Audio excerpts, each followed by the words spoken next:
Hello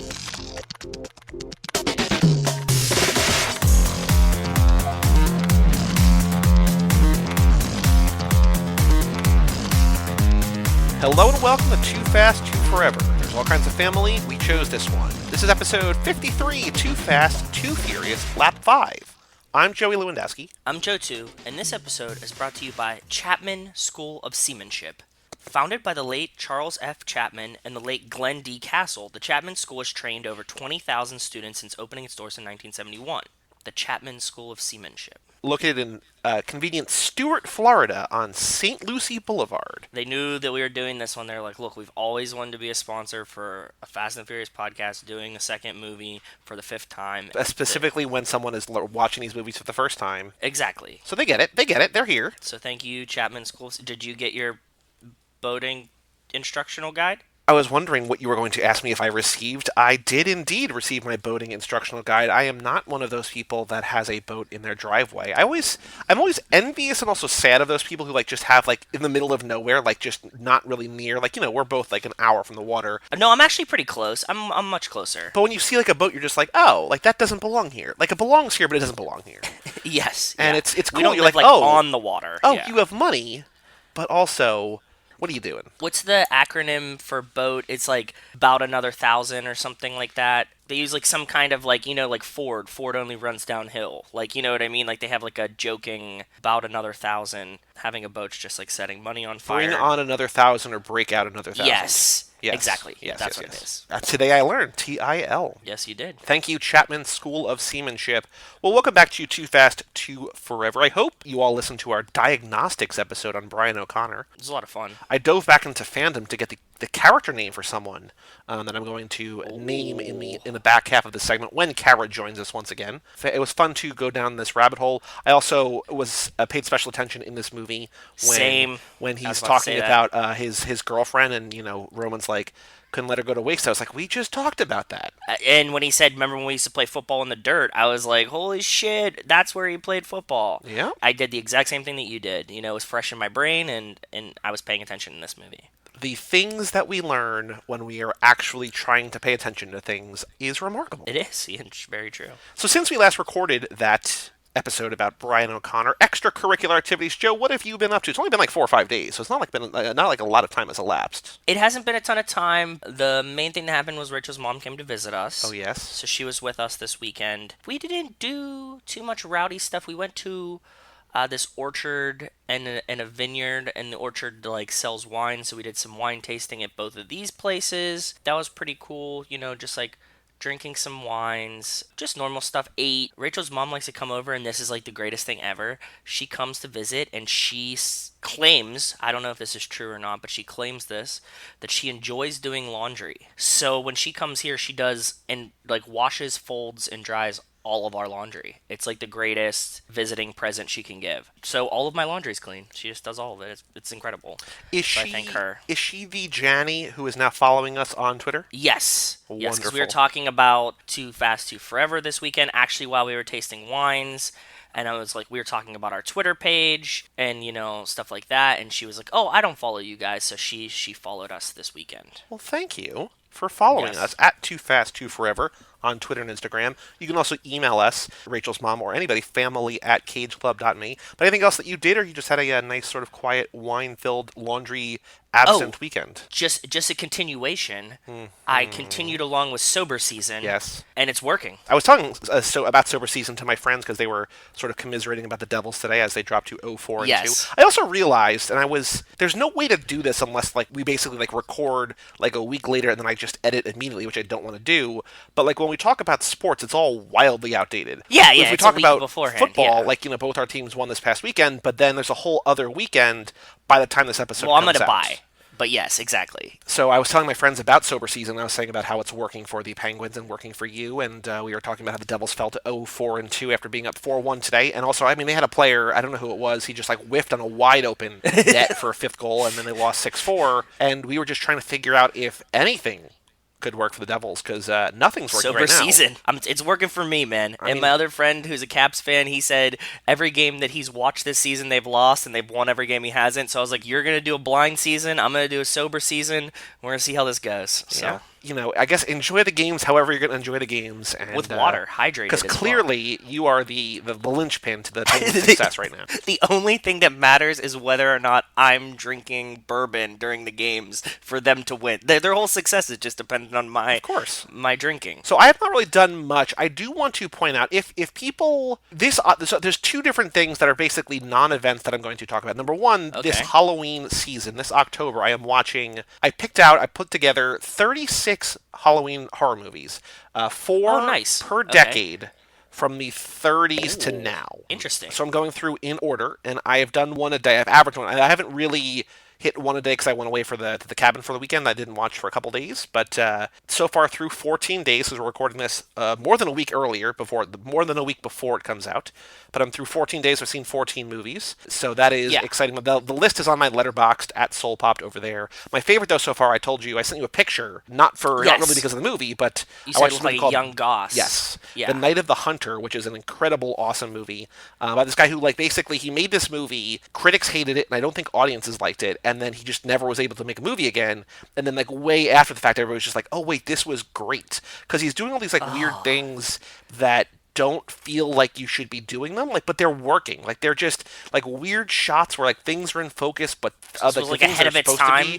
be. I guess it's kind of. It also feels like he doesn't know what he's doing. It's working, and it's fascinating, and also So, the like, story is opposite crazy. of Tommy Wiseau. So here is the story. So here's Okay. the premise of this movie. Don't give me too much because I want to watch it. But Well, go this ahead. is the byline. So is Okay. a serial killer Yes. posing as a preacher Okay. is hunting two children Okay. who know where their father hid $10,000. Okay. Okay. And this is that's a movie from 1955. It's just bananas that this is just it's crazy. It's wild and it's so good. cool. Sounds awesome. I mean, here's kind of all you need to know about how this is not that this is necessarily an indication of anything, but Criterion put it out as a release. It's such a Okay, big deal so, that yeah, okay. they're Makes this sense. is a legitimate movie that we want to preserve and share with the world. Yeah. So it's great. The Night of the Hunter. But the reason I sent it to you, I think you mentioned, is the kid, the little boy in there that he's hunting, looks a lot like a young Gosling, or you were saying like a young P. Walks. He did. To me, I saw a lot of P walks. I did see the Gosling that you mentioned, but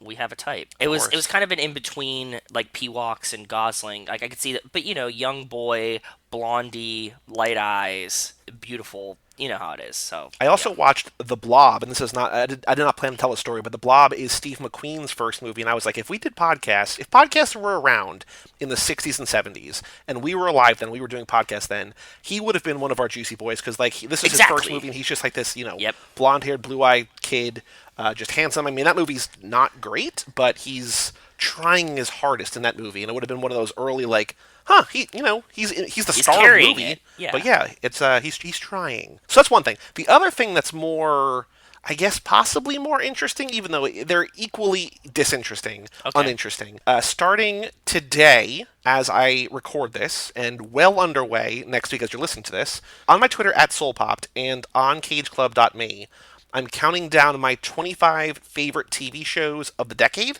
and then it's going to be my Interesting. 50 favorite movies of the decade. Cool. And so I was just doing some quick calendar math. I was like, oh, I can start this and do one a day and do some bonus weirdo kind of stuff, and then just kind of go from there. Yeah. So a couple of extra TV days as we're recording this. So I did the intro today, some honorable mentions and stuff like that, and then I think starting Thursday maybe. It's number 25. I'm doing one a day because it's Okay. I just don't want to write thousands and thousands of words and then I'd rather write 200 words a day for a month than write 6,000 words, or you know what I mean, because I'm just gonna run Makes out sense, of yeah. energy. But one a day at SoulPopped or at CageClub.me. So here I'm going to give a exclusive. Joe, I want you to pick a number between 1 and 25. Not 1. I mean, Yeah, I guess 1's obviously. maybe obvious. Yeah. But if you want 17. to 17. So my 17th favorite TV show of the decade, not best, favorite. Okay. Oh, a show that you've seen, I think. What? It's also very timely, kind of the prequel show to one of our favorite shows, Better Call Saul, Oh, nice. Yeah. because El Yeah. Camino just came out. I've watched the first 3 or 4 seasons of Better Call Saul. I binge it. I don't like watch as it comes out. It's a very slow show. Rachel didn't like it as much as I did, so I would watch it when she was working at nights. Like, I would watch like 3 or 4 episodes in a clip and just get it done in like a day or two when it was finished. But yeah, I really enjoyed Better Call Saul. They've aired 4 seasons, so either you're caught up or you're maybe one. I think I'm one behind. It's probably like 3. Did you see him become Saul? Like, I think it's at the end of 4 where he's just like, basically, he's not like this, but like, call me Saul. Like, it's at he the does end, Ozymandias he with sort of transforms Saul. into it. No, I haven't. I don't remember. Like fighting with the brother and stuff like that. That's what I mainly remember. Yeah, that's kind of the whole show. Though. Yeah. Yeah. But yeah, that's my number 17. So if you are interested in I would assume people are if they listen to this. Either there's one or two people who listen to this podcast. Either people who just love these movies and want to listen to as much about these movies as they possibly can. True.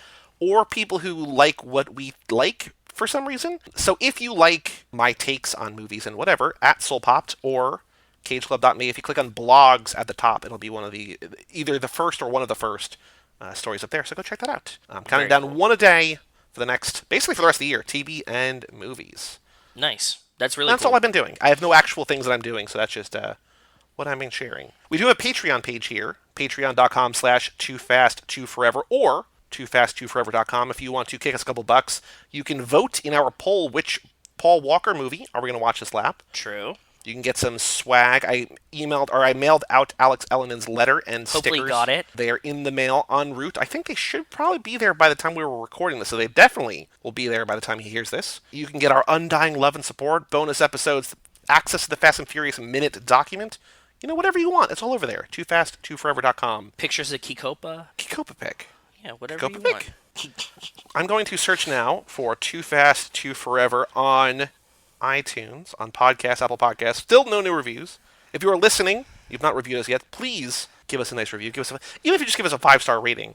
Whatever you want to do, let us know. Just share the love. It helps algorithms, I guess. Yes. Did I ever tell you that my friend had a band in college? High school? College? Okay. At least two of the guys from my fantasy baseball league, take a drink, Yeah. they had a band called the Al Gore Rhythm. It's that Al Gore rhythm.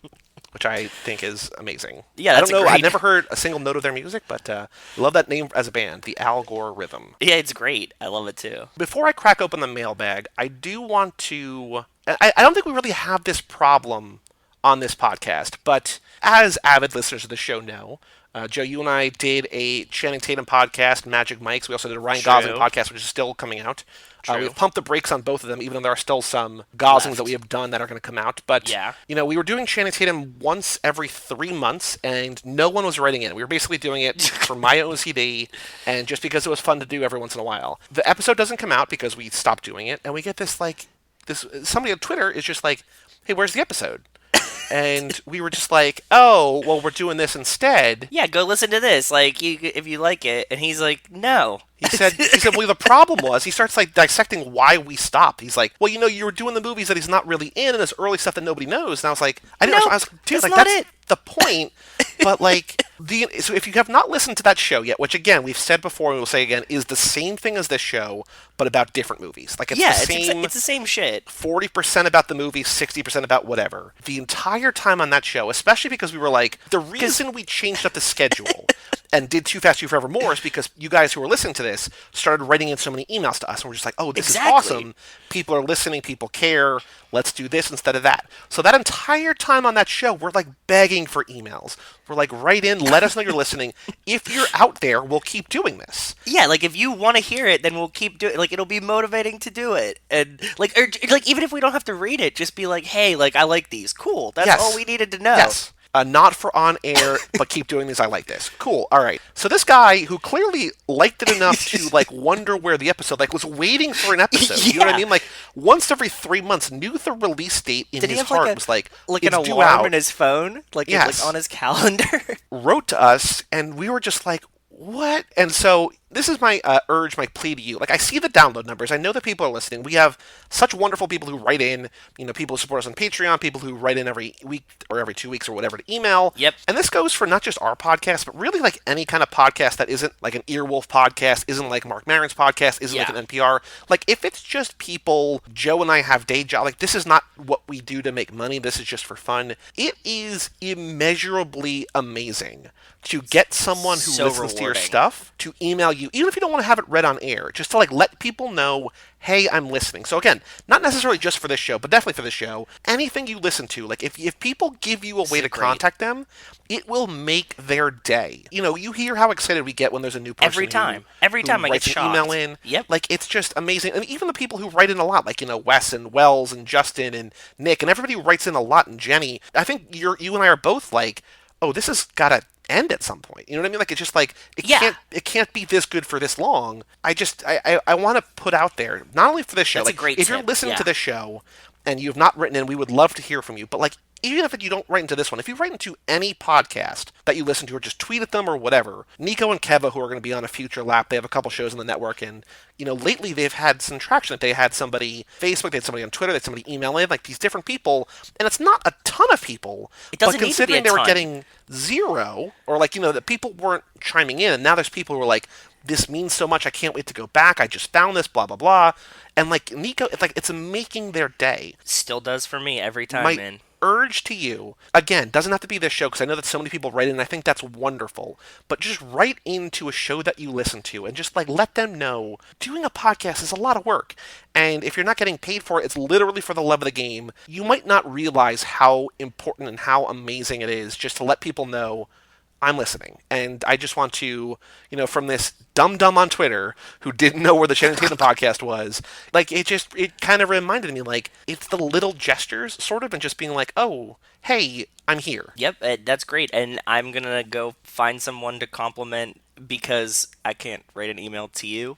So I mean, you could. no, I'm going to pay it forward and I'm going to go find something that I like on Twitter or somebody's email, and I'm going to send them an email and be like, hey, you know what? Keep doing it. That's all you need. Yeah, because I think everybody deserves a little bit of like boost sometimes. That was a really good point, and it's just a great thing to do. Yeah, and like it doesn't even have to be a pocket. Like if you have like a web comic or like anything that people are just doing that, like not that they're like starving artists or struggling artists or whatever, but if there's something out there that you enjoy and that you think would honestly, like if they're doing it in their spare time or whatever, just saying hi and being like, I like this, I listen, I care, keep doing what you're doing, even if it's as simple as that, like. It's great, and it's awesome. I agree, man. Like I keep saying to Wes every time we like talk about it or whatever, like him writing in these like really in-depth emails, I think really kind of opened the floodgates. And now I think because we have so many people writing in emails, it's not really scary to write in emails here because you know what it's going to be like. But yep, again, if you just want to say hi. If you don't want us to read it on air, like make a note of that. I won't read it. I'll just share it with Joe. But like, just let people know that you are out there because we see the download numbers. Like I know people are getting this. We just don't know what happens after that. So just say hi. Family at cageclub.me. Amen. I also do want to give a special shout out to Cassie Wilson, Jake Freer, Ben Milliman, Nick Burris, and Alex Ellenin for supporting us on Patreon. Thank you. But Joe, let us crack open the titular mailbag. 4 emails tonight. First up from superfan Jenny McMullen. Hi, Jenny. Subject line, oil. Oil. Hi, guys. After driving down the... Okay, here we go. Again, placing us in geographically with her. I love it. After driving down the freeway, repeating the word oil, I decided to stop at the rest area and add my 2 cents to the ever-growing pot of pronunciation. Okay. Based on the attached screenshot, which I will send to you shortly, I think we have another GIF on our hands. I'm a Libra, 10/21. Actually, Jenny, as this comes out, happy birthday one day ago. Happy birthday, Jenny. 1 week from tonight as we record this, 1 day ago as this comes out. Like that matters, so I say everybody is right. Oh, and Lifespan did not disappoint. It was a great episode. Well, gotta get back on the road to go home and listen to the rest of the pod later, Jenny. Thank you, Jenny, for writing in, and happy birthday. So in Kakopapic, I'm putting this screenshot. It's from, she Googled, how many syllables is oil? The top hit is a Quora, which is like that sort of crowdsourced Q&A, and just says how to count the syllables in a diphthong, which we now know is what it is. For me, the Quora writer says, oil and choir are 1 syllable and lion is 2 syllables. Quick check on Merriam-Webster Online shows that lion is always 2 syllables, and oil and choir could either be 1 or 2. I mean, if it's good enough for Merriam and or Webster, it's good enough for me.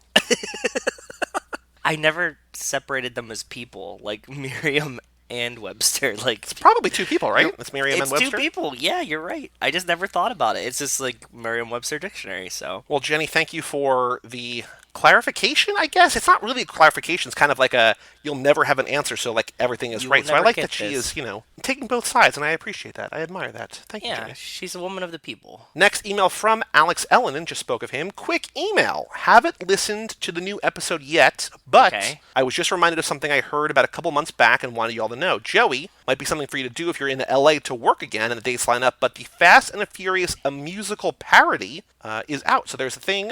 They sent us We've a link, heard which I'll about send you that. this thing. I think, right? Did we hear about this? I think I saw it somewhere. So this is Fast and But let Furious, me the see musical this. parody. This happened in June. Come watch your favorite car-driving gang members battle their greatest foe yet, singing and dancing at the same time. In this unauthorized parody, Dom Toretto and his team do what they do best, commit crimes, and what they do second best, solve crimes. What they do third best, harmonize. So they Nice. had this in June.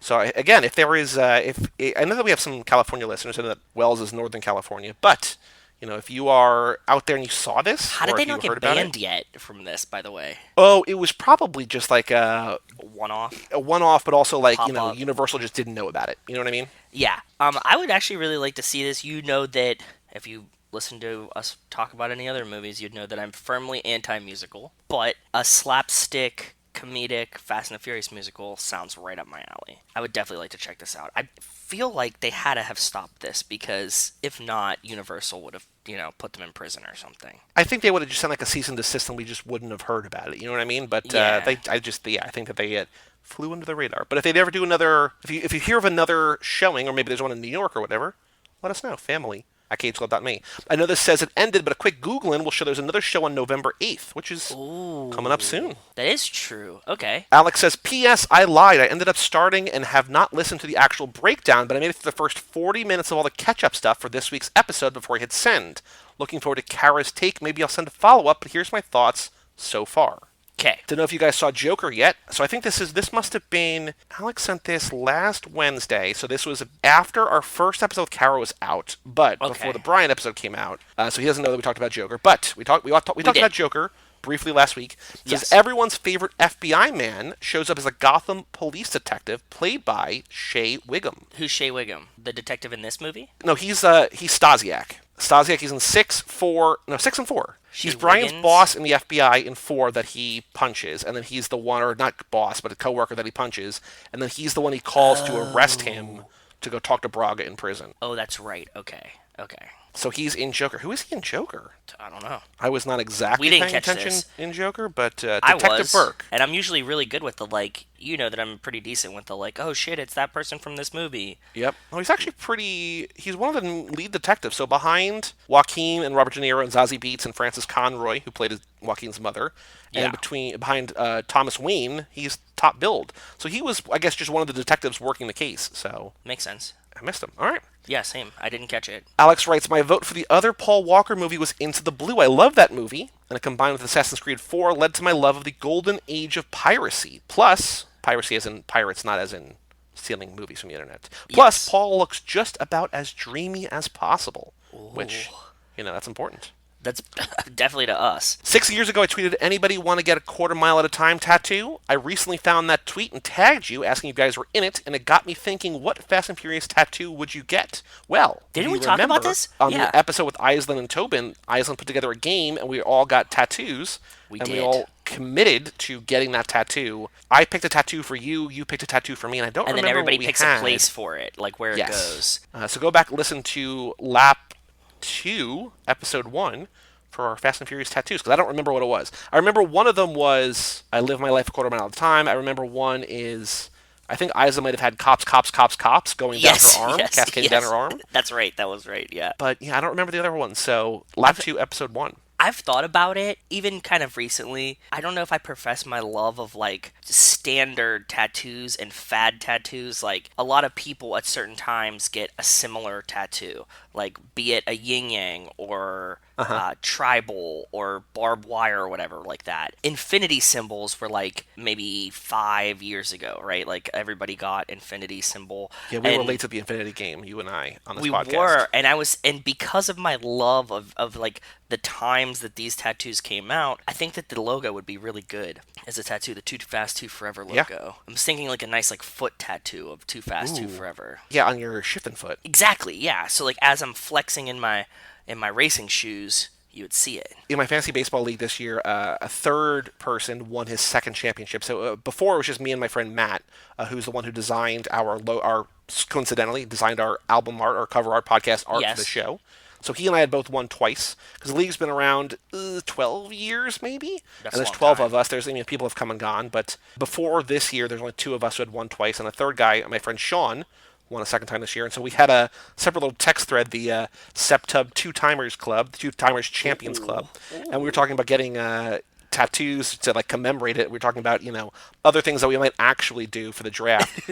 But I was saying to my friend, who designed the art, the podcast art for the show, because like I want a tattoo, I just don't know what it's going to be. I was like, if you design like a cool like our fantasy baseball like the Septub, That would be like really cool. a Yeah. logo or like a championship logo, and like you can only get it if you have the championship. Like I would get that. Like that's like the one where I'd be like, all right, that's gonna break the seal. You know what I mean? Because I want the first one to be like of significance, of meaning, and then once Yes. I have one, I'll be like, all right, now whatever. Yeah, once you open the floodgates, it's over. But I want Yeah. that one to be the first one to be meaningful, and I was just like, I'm serious. Like if you design one and you And get it with me, you could never be the not the champion of the fantasy baseball yeah, league because you mm-hmm, were. So yep, yeah, it's mm-hmm. great. I agree. So just That's get an like two awesome little idea. trophies or whatever on the Yeah. old arm, and yeah, I don't think that's happening, but if it does happen, I will of course Let us know. keep you all. And then also, Too Fast, Too Forever, or because people are like, how do you not have a Nicolas Cage You need a line silhouette or whatever on drawing. It you? needs to be like like a Nicolas Cage line drawing. Just his face. Because I was saying to him, like, the reason I don't is because, like, I feel like I don't want to have that conversation with everybody. Like, no, it's not ironic. I actually like him. Blah blah. Here's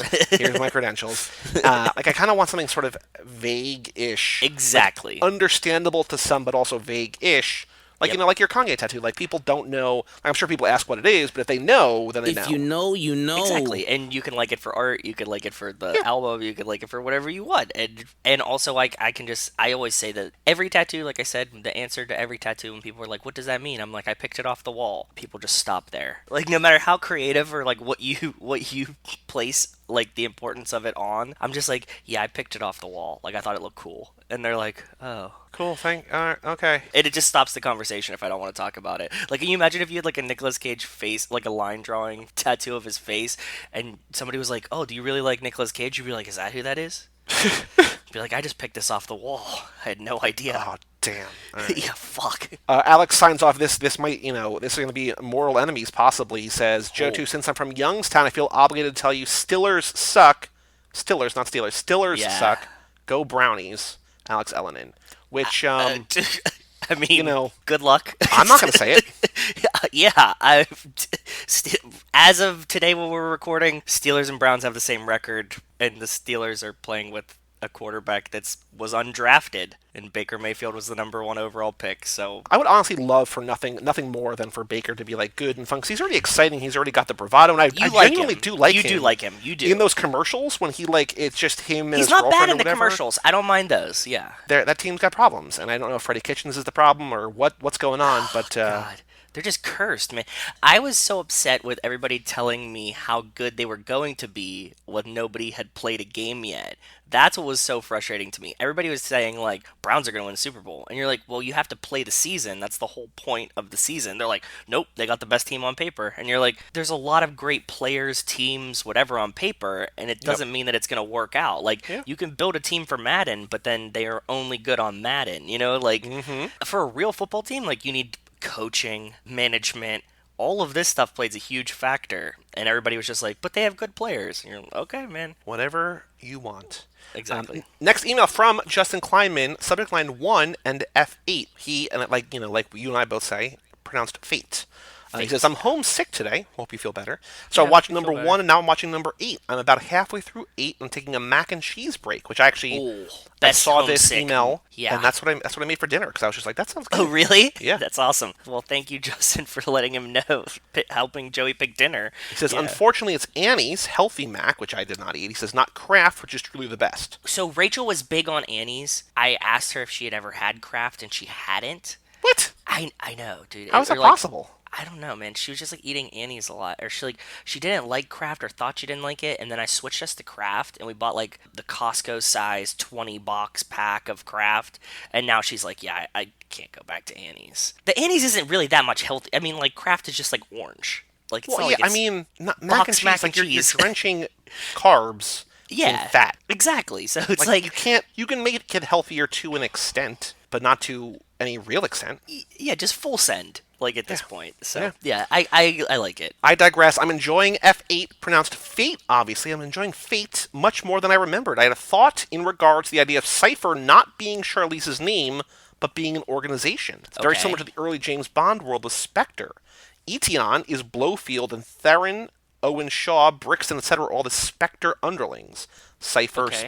Spectre, Cypher. Maybe? Possibly. No, we kind of talked about this, like, kind of in, like, the sense of anonymous, right? Yes. Like, they even kind of foreshadowed to it when somebody, I forget who, says that, like, I thought Cypher was, like, an organization. Ramsey does. She's like, Cypher's Yes. not one person. Yep. And then they're like, no, this is Cypher. And she kind of does have a team already anyways. So I'm Yes. like, even if she's like the main hacker, she has a team because she has like the pilot, the underlings, whatever. So it already kind of makes sense that Cypher is a group more than just Charlize is Cypher. She's like the head of Cypher. When we talked about that, I think I also talked about Trinity in the Matrix, and the first time Neo meets Trinity, she's like, he just says, I always thought, and she's like, what, that I was a guy, and most guys Yeah. do. Like, it's still that idea of like, whether it's casual sexism like in the Matrix, or just like, there's no way that this one physical person could be doing so much. It's got to be more than that. Like, I think Yes. that plus, like, Cypher is kind of a name, also a name in the Matrix, but also kind of, it could be, I mean, Cypher just as the noun,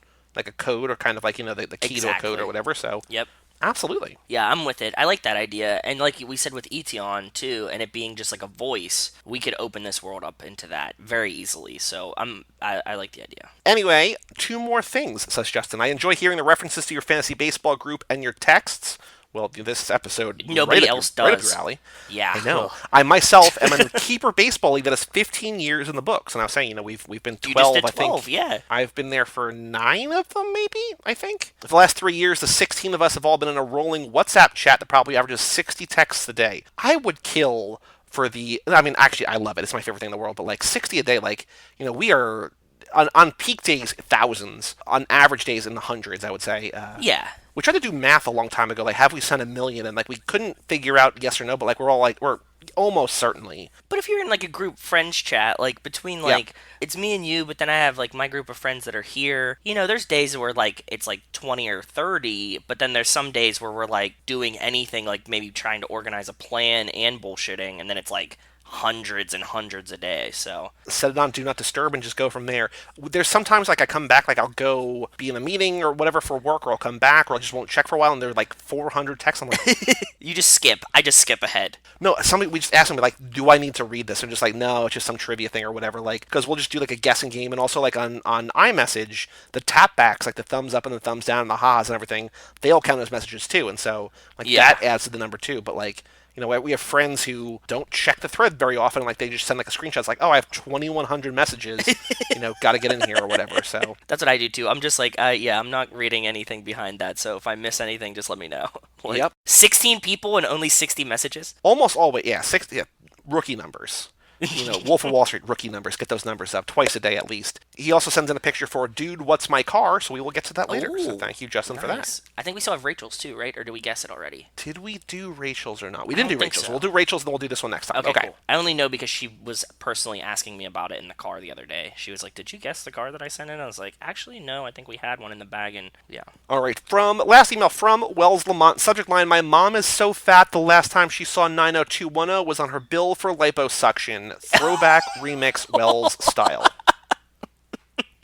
I don't know if you guys are aware of the excessive hate the Fastiverse got after the first one came out in theaters, but it was real and excessive. I remember hearing the craziest shit. Fixie car, in quotes, fixie car junkies were offended and said that's not how they act and that's not how things go in the race world. Well, he was in California, so he was like in the heart of it too. So Just you know like what I that mean? guy Like, that we spoke to last week or 2 weeks ago. so his friends could have actually been mad that they were being portrayed the wrong way because Sure. they could have Yeah, been yeah. in the scene. From what I heard back then, they did everything to hate besides protest the movie. American Muscle junkies laughed at it and shunned it. Definitely knew that because like I was talking to my dad's older, all of his Yep. friends are like muscle car kind of guys, and I remember being like, oh man, I just saw the Fast and Furious, it was great, and they all just were like, ha, jab crap, whatever, like all Yep. of these old guy things. So They hate us because they ain't us. exactly, Then there's all the non-car people that said they hated it and stupid and blah blah blah, not a quality movie. because it was so much about cars. Yeah. Now, at this time, there was already a huge following, but as we all know, the series really blew up with Fast 5. So for the first almost decade between 1 and 5, it was hate, hate, hate. Then, True. after people got it shoved in their face so much, I started to hear that some of these same people say things like, the first one's good, but number 2 sucks. So then I make them watch 2F2F with me, so they can get the best experience ever, and finally learn to accept the movie and enjoy it for what it is. You must God, 2 laugh is so good. at 2F2F before you can laugh with 2F2F, and I'm True. here to help out the naysayers. People enjoy cheesy action flicks with no family involved and act like it's gold, but when it comes to Fast, it was hate, hate, hate. I think it's because it was so trendy of a movie, because it wasn't cool to gush over P walks. Also, I think many people look at the colorful cars, the blue lights underneath, and all the things that come with the fixie cars, says, excuse my lack of terminology, and immediately think it's corny. That's fine, let them. I think over time, a good chunk of these people came around and realized what's really going on. No one likes Tokyo Drift, I mean nobody. Anyone who isn't We in love do. with the series hates Tokyo Drift. We like it. I like But I it. think he's saying like other people, like Okay, yeah, random yeah, yeah. strangers or whatever. I try to explain how cool it became after you realize it comes after 6, but they don't hear me though. No one ever talks about 4, and then boom, pow! 5 is here and people are hopping on the bandwagon. I love it, the more the merrier. I think people hate 3 because they lied to us when they said they hated 1 and 2. And since there's no Brian or Dom, they aren't about it. They essentially outed themselves as closet Fast fans. I've still had True. trouble bringing people around to enjoying Tokyo Drift, but I still try. I don't necessarily believe that fixie car folks were deathly offended by the movie. I did hear it out of a few of their mouths, but I'm not assuming that goes for all of them. Yeah. I mean, it is a movie that involves their passion. Anyway, this is something I've discussed with people and thought about it for 15 years, and I'm glad I got to write you the longest, most unnecessary email ever to get it off my chest. I think he makes a really great point, actually. Well, and also you have to remember when I was thinking, when you were reading this, when I was thinking about is that at the time, the age that we all are around is that angsty, I'm not going to like this because it's popular age. You know what I Yes. mean? Oh, for sure. So, like, a lot of our friends that would have said, like, I don't like Fast and the Furious could What do have you mean also... our friends? You mean me specifically? No, I meant, like, other people, too. Like, But 'cause yeah, no, but we no, didn't but talk me, about this like till much me later. very specifically. I also Yeah. feel like, I mean, I was definitely that, but I also feel like, and I can't really explain or describe why, but I feel like there's just something about Vin Diesel as a performer. Maybe it might be his name. Oh, none of his movies have to be good, like because like the Riddick movies I wasn't into, the Triple X movies, everything that he did, I was just like, this is all stupid. Yeah, this is so dumb. I've said it before, and I'll say it again. Like the reason I started watching the movies is because How This Get Made, the movie, the podcast that just makes fun of movies that I was really into. Like I don't usually like that, but I liked it the way that they do it or whatever. When they talked about Fast Five, they're like, "This movie rules," and I was like, "Wait a minute, let me give this They're a not shot." even And I was like, hating "Oh, on this this. is great." Yeah. So you jumped on the bandwagon right there. That was perfect. I never really had people in my life that were like, "Oh, I love these movies." I feel like if it's somebody that I really like, I was still impressionable. Like I was snobby. Yeah. But I was impressionable, and somebody was just like, "You have to watch these movies." Like we just never brought it up. You know what I mean? Like you Exactly. liked them, but we never talked. I about loved them. You just didn't watch them. But if you we were just like- never talked about them. Yeah, if you were like, watch these, I'd be like, all right, and then I probably would have liked them, but I think that starting with 5 is definitely like an entry. It's like Yes. a gateway drug, right, to the franchise. I agree 100%. Yeah, like that's the in. Just like Wells was saying, like then you go back and you're like, well, 1 is pretty good, and then you watch 2 and you're like, well, 2 is a lot of fun, and then you could pretend like you hate 3, but 3 is awesome, and then like Yep. 4, you're like, okay, well that gets us to 5, and yeah, and then you get sucked in. That's how it happens, man. All right, here's my Joey 2, meaning you, fun order from least fun to most fun. Oh, okay. He sent us a fun order. Okay, cool. Fast and Furious, number 4, Okay. least fun. Yeah, Yeah, for sure. Fate of the Furious. Yeah, not fun. Fast and Furious 6. 6 low on the fun scale. That's what he says. Then Fast 5. Okay, wow. Then the original, The Fast and the Furious. Pretty fun. Yeah, we're getting Then fun. Furious 7. Seven. The Paul Walker death, man. I know. It distracts from the fun. But we talked about this. The jumping between the buildings is really wacky. So there's a lot of fun in there. I wonder, as we go through this lap with Cara, if she's going to cry at any of these movies. Because I don't know, she man. cries, she talks on Wistful Thinking, she talks a lot about how she cries during a lot of movies. I've talked about how I've cried in 3 or 4 of these movies. I Yeah. wonder if, that scene, the See You It's- Again it's gonna scene, or get her. anything else is going It's to gonna hit get her. her. You I know? think so. Number 2, Too Fast, because he loves that movie. Loves Yeah, this same. movie It's tonight. a ton of fun. I agree. And then number 1, Tokyo Drift. Yeah, Tokyo Drift is so much. I think 2 and 3 get underrated for how much fun they are. So when you rank them the best of them, you have to factor in some of that fun, and that's what I was trying to do with my listing, and I'm glad that Wells agrees. When watching this movie, I think I need to. I don't remember if I have 2 above 4 on my list. I need to have 2 above 4 on my list because I like this movie more than 4. Like I was telling you, as I was ranking my favorite movies of the decade, I think I like 5 more than 6. For the almost the entire time of the show, I've been saying 6 over 5. I Yeah. think that might be 5 over. I think 6 is just bigger in sort of every way, but 5 is just More complete. it's so good. And I was also saying to you, Giselle Alive is better than Giselle Dead. True. Well says, I love me some Carly Rae Jepsen. That's cool that Joey went to her concert. I would love to see her live. Yeah, you're a big fan. I'm not sure if you all know this, but she has a sex tape. It's 100% her, and I've watched it twice, not in a creepy way, but just because I'm a huge fan, and dude, I had to show it to my buddy. No celebrity sex tape is ever that good, but it's always interesting when you're a fan to see celebrities fuck style. It's buck wild. Well, I did not know. Did you know? When I got the email, when I saw the email, I looked it up, and I remembered that I had seen it forever ago, and I don't know if it's her or not, because it's forever ago. She's unrecognizable. She's gone through physical transformation. She just doesn't look like she. I mean, again, maybe just the hair, because I'm hair blind. But I remember when it broke, or when it dropped, whatever the verb is for a sex Yes. tape, I was just I don't know if this is her or not. And because there's a lot of the internet's a weird place where everybody's like, oh, check out the sex tape. It's not. And also, all of these girls, you could pretty much fabricate this or find a girl that Oh, looks now similar. you can deepfake for sure. I mean, No, California. but I'm saying even laws. before that, it's just yes. you could find a girl that looks similar, and if it's a grainy video, then it's okay, it could be her, possibly. You know what my favorite, and this is getting way in the weeds here. My What? favorite thing in terms of that kind of stuff is when there's internet sleuths, look at the mole here and look at Yes, the mole oh here. my It's the God, same girl. yes. It's what are you doing with your life, man? What is going on? Just Hey, man, just jerk off or don't. It doesn't matter. Is it going to make it any different that you know that this is her or not? Yeah, I don't know, man. Pulling a complete 180, hitting the e-brake, popping a 180. Your lady friends that you have on the show are great, always coming with unique views I never get to hear, and it's nice to hear about these movies from a woman's perspective. Agreed. Always good stuff. Hopefully they can get on another episode. All the guests have been great, honestly. Well, thank you. Joey does most of that booking, so that's on him. But Kara's great, and she's going to be on this whole lap, so you'll hear a lot of Kara. And we've said it before, and I want to say it again, I keep saying that, but I do want to keep reiterating this.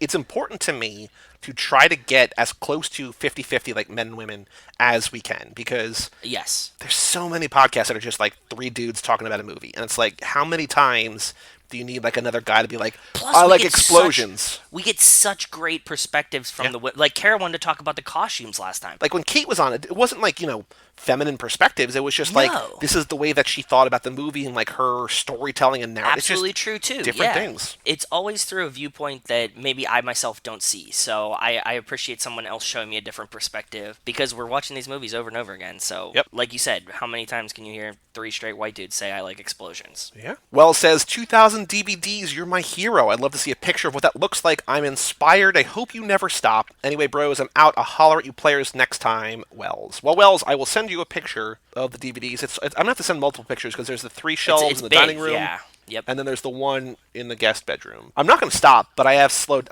There was a point before, I guess Housing? before streaming, right? Where it's just Buying a house, having a mortgage. no, not even that. I mean, I've reached a point where there's probably say maybe I don't know 100 movies that I want to own that I haven't owned that I don't own right now. But You're right, streaming, Netflix. I decided long ago that I'm not going to buy a movie that I don't really like because I used to just buy a movie to watch it and I'd be like, oh, I don't like this, but now I own it, right? Yes. But now there's so much in whether it's free or you pay $2 or $3 on Amazon or whatever, get it from the library. There's very little reason to spend $10, $15, $20 or go to Rasputin, deals all day at Rasputin, and buy a movie that you don't know because what's the point? You know what I mean? Unless you're paying Yes. $1 or $2 for a DVD, and then if you don't like it. What do you don't? It's just the whole. I've changed the way that I've You shopped. think? Yes. I like buying stuff that I know that I do like to support it. Yes, yes, yes, Like yes. if I saw a movie in a theater and I was like, I really like this. In albums, I do this all the time for albums. Like I'll hear an album and I'll be like, oh, this album was great, and I'm like, well, I'm gonna go buy, and I actually usually buy like 2 or 3 copies of it and give a couple away. Oh, this is a great album, so like I'll give it to a friend that I know that Yeah. also liked the album that maybe didn't buy it and was just streaming it. But what also drives me crazy a little bit is that like my favorite movie of the year so far is Midsummer, which I just absolutely love, which I talked about I think on here Yeah, before. I'm waiting for the And director's cut. my But yeah, friend was talking to me today because he's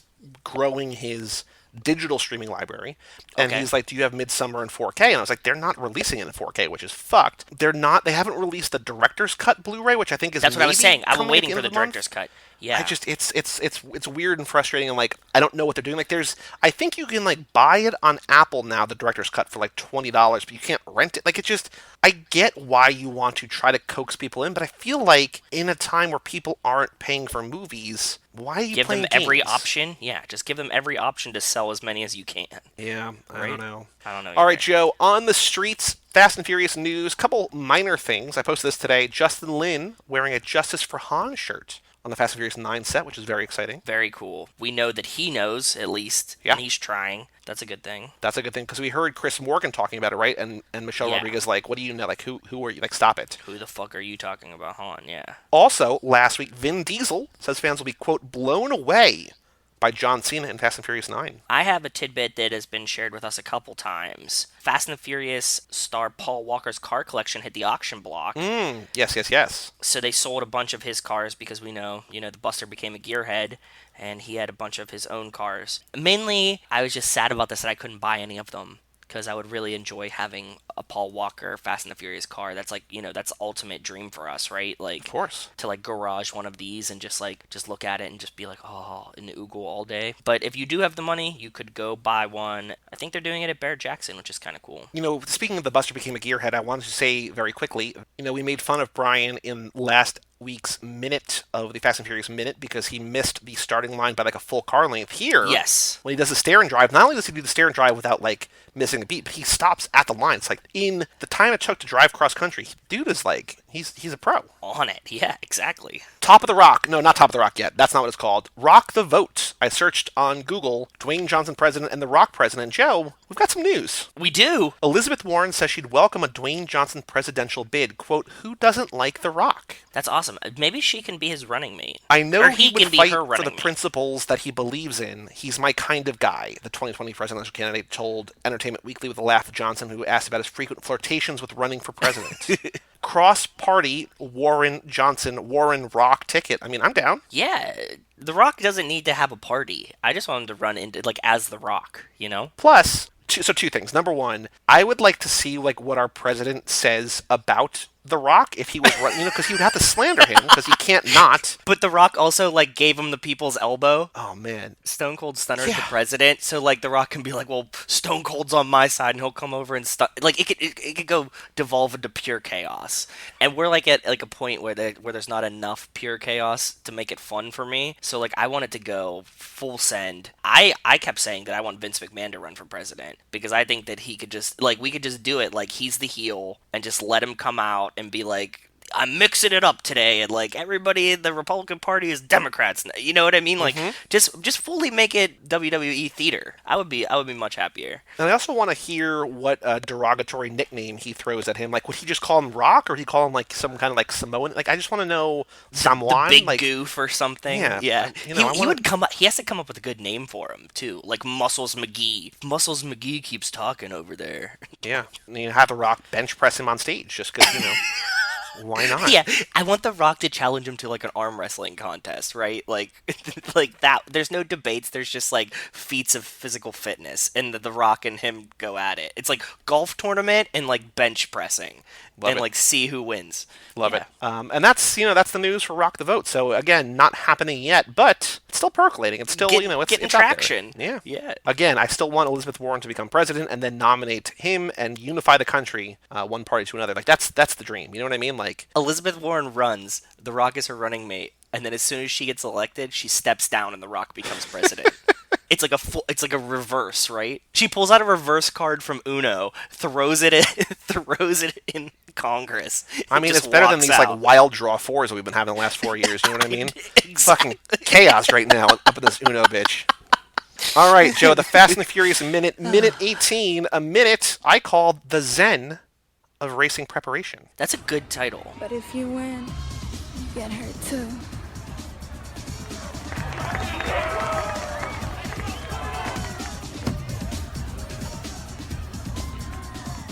You're gonna win. I'm gonna win.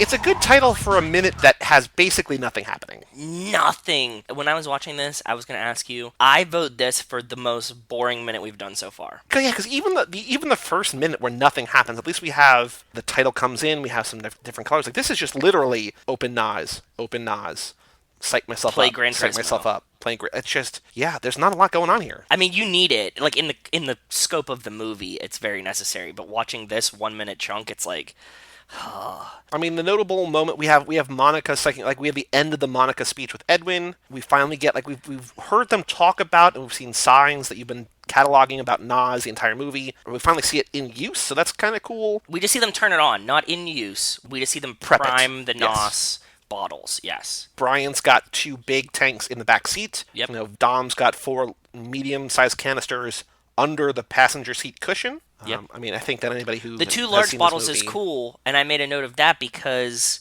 he says, I'm going to need the big bottle, and then he's like, no, make it 2, like when he's arguing with Yep. Harry. So we see continuity that he did request 2 large NOS bottles and has 2 large NOS bottles in his car. even though he still does not know when to use them. Yeah, you too know. soon, Junior. We got Danny Yamamoto playing PlayStation. You pointed out, because I think this is a game that you played that I never played because I never really had. I don't think I was into racing games back then, but Yes. the original, the OG Gran Turismo. It is, yeah. So I went to look it up. I thought it was either Gran Turismo 1 or 2. I went and like watched some screen, like arcade playing and stuff like that of Gran Turismo on YouTube, and it's definitely Gran Turismo 1. It's the exact same game. So The song is still Lock It Down by Digital Assassins. But Joe, why don't you pick out 1 or 2 cool things, car details? The one that I liked was that when Brian opens his laptop next to him, the program he's running is Nas Program 2.0. It's like, ooh.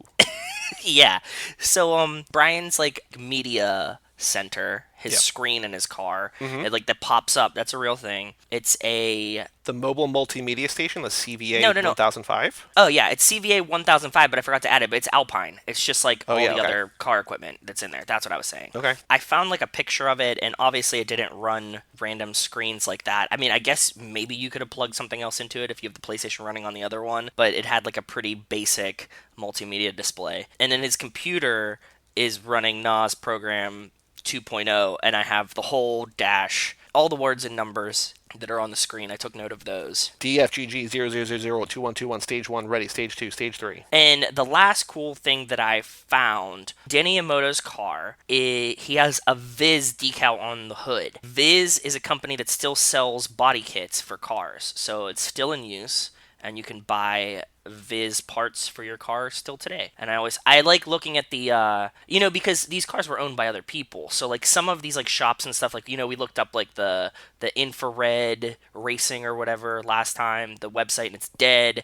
So like it's cool to see which of these still exist and don't. And I do want to point out, this has nothing to do really necessarily with this seat, although I think Brian's because it's the racing seat that he's using is a Sparco. There's Yep. Sparcos all throughout Too Fast too, so Yes. and a brand name that I had never made note of or paid attention to before the minute. Well, now they I see sponsored everywhere. us. You mean until they sponsored us? Until they sponsored us, of course. Yeah, so not a lot going on, but I do feel like the race is going to begin next Very minute, so soon. that's Yeah. thank God. All right, let's take a break. Let's bring in Cara for the driving school lap, episode 2, Too Fast, Too Furious, right after this.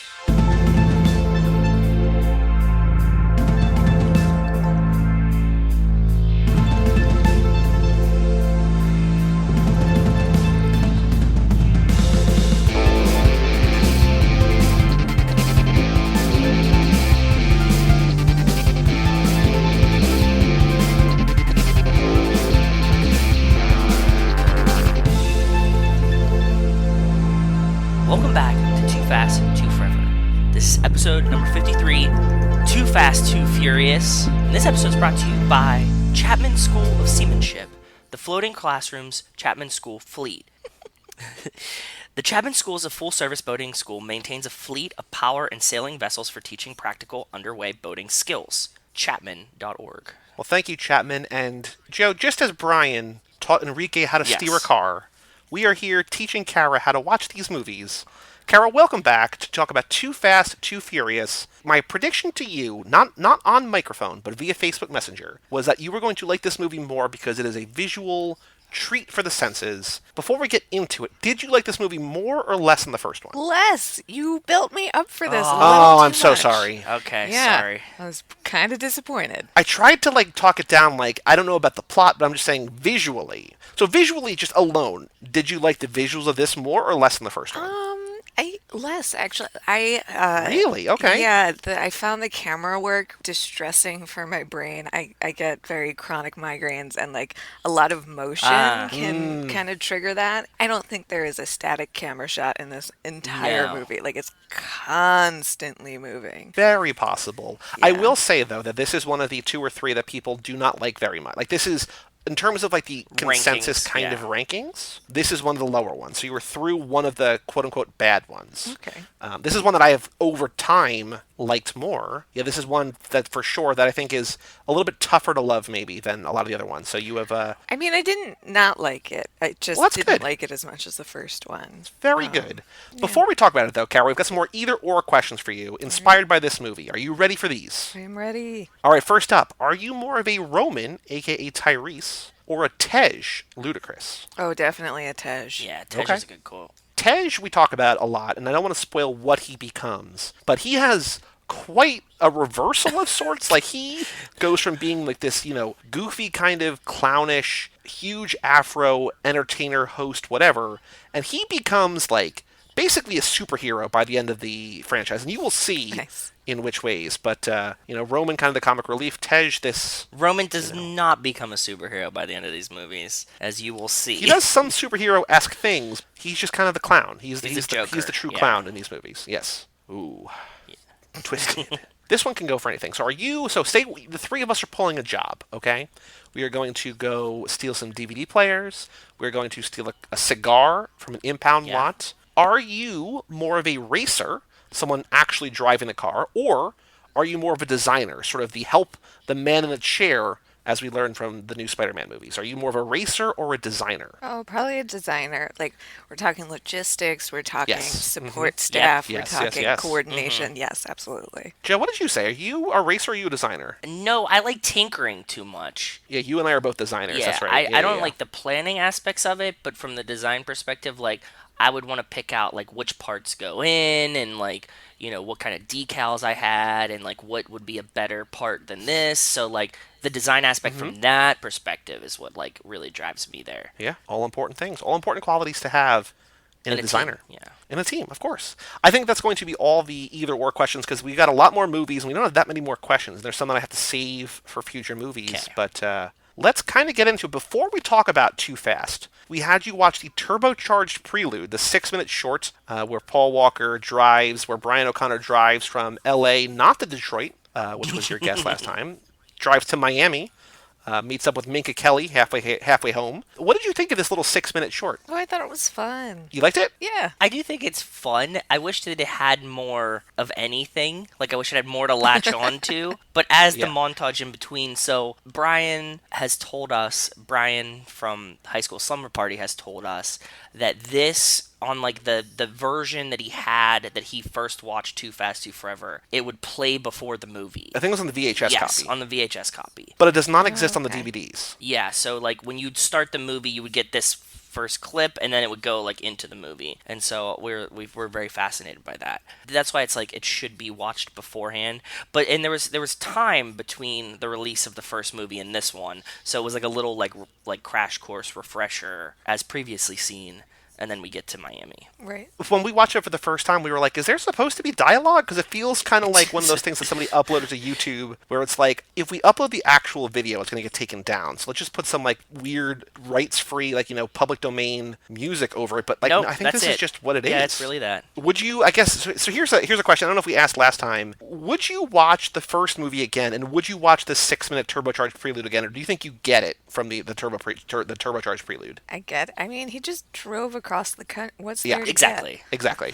Yeah, so we were like, we saw it. It's good enough for us. Like, I remember. get? Yeah. Like, we'll do it for a I mean, it's like a fun visual thing, but like they also could have just had one line where he says, "Oh yeah, I just drove from California." Like in the second movie, and that would explain how he got Yeah. to Miami. He's like, damn, I've been on the run from California for the past 2 months. And like that's the whole Yeah, the whole exactly. prelude. Yeah. I mean, time in the franchise is a very sort of slippery thing, but he's been in Florida long enough to like develop a nickname and be known by the community and sort of be like respected and also kind of feared and also kind of loved and everything. But he's from So Florida, so he's like kind of like rekindling his previous. I thought he's from Barstow. Yeah, Barstow's in California. Oh, is it? No, it's in Florida. I think. thought. No, I'm googling it. I don't think Yeah, so. Barstow's in Florida because that's how he knows Tyrese from Florida, right? Barstow's in Barstow California. is in California. Oh, damn. San Bernardino, My California. whole world just got flipped upside down.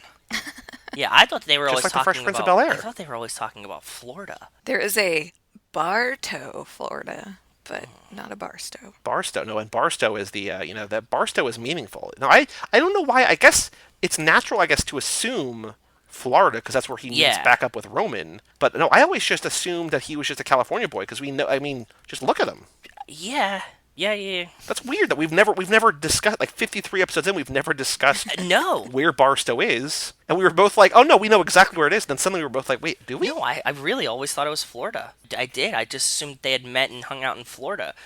But I guess now that I know that they both wound up in Florida, but they're from California. Very strange. Yeah.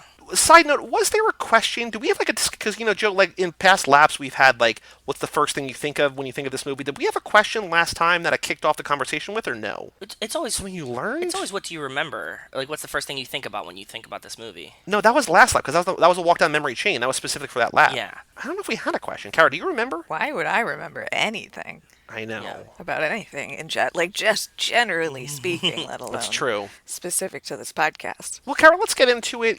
Once again, kind of the floor is yours to kick it off. What did you like about this movie?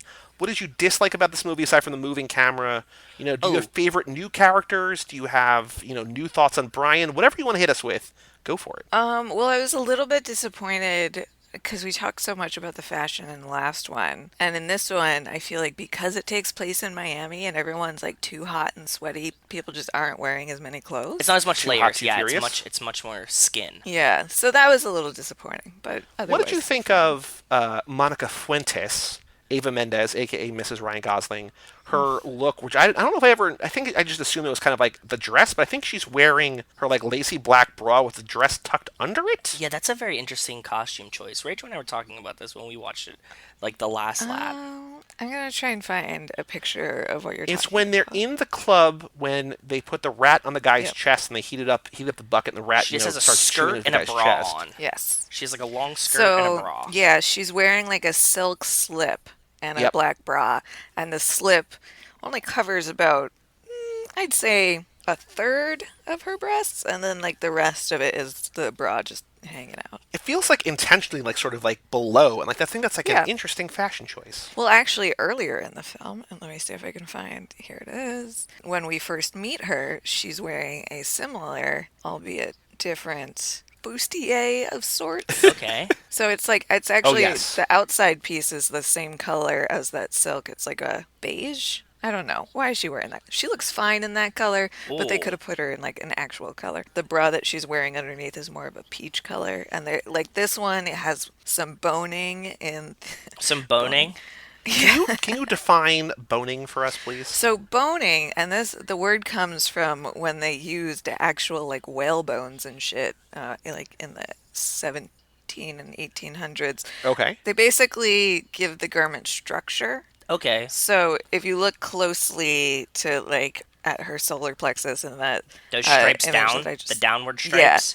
that Okay. is the boning, and that in a corset like piece like this gives it more structure and more Form? structure is the only word that. Thank you. There you go. Yeah, it fits her better. It's like more fitted. Yeah, I mean, you can achieve a fitted look like that without the boning. I think the boning. I don't know why you would put boning in something like. I don't know.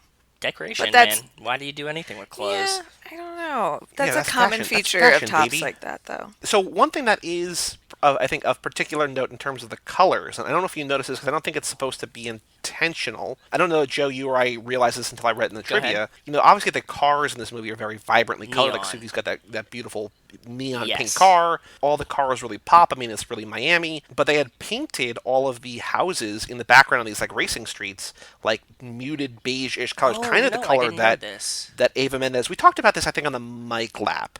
So you might have forgotten, but kind of the color that Ava Mendes is wearing in this picture, Cara. Like they kind of painted a lot of the houses that to like make the cars pop even more. Yeah, I see that. There's a thing about beige. I don't know. You know, she's gonna look good in whatever She's gonna she look great in wears, whatever. but they could So have true. put her in a more Actually, not true because the last outfit that she wears in the movie, I mean, she looks fine, but it's a terrible, terrible outfit. It's Do you have just, a picture of that one? yeah, let me find one. It's just a plain white t-shirt that fits kind of weird.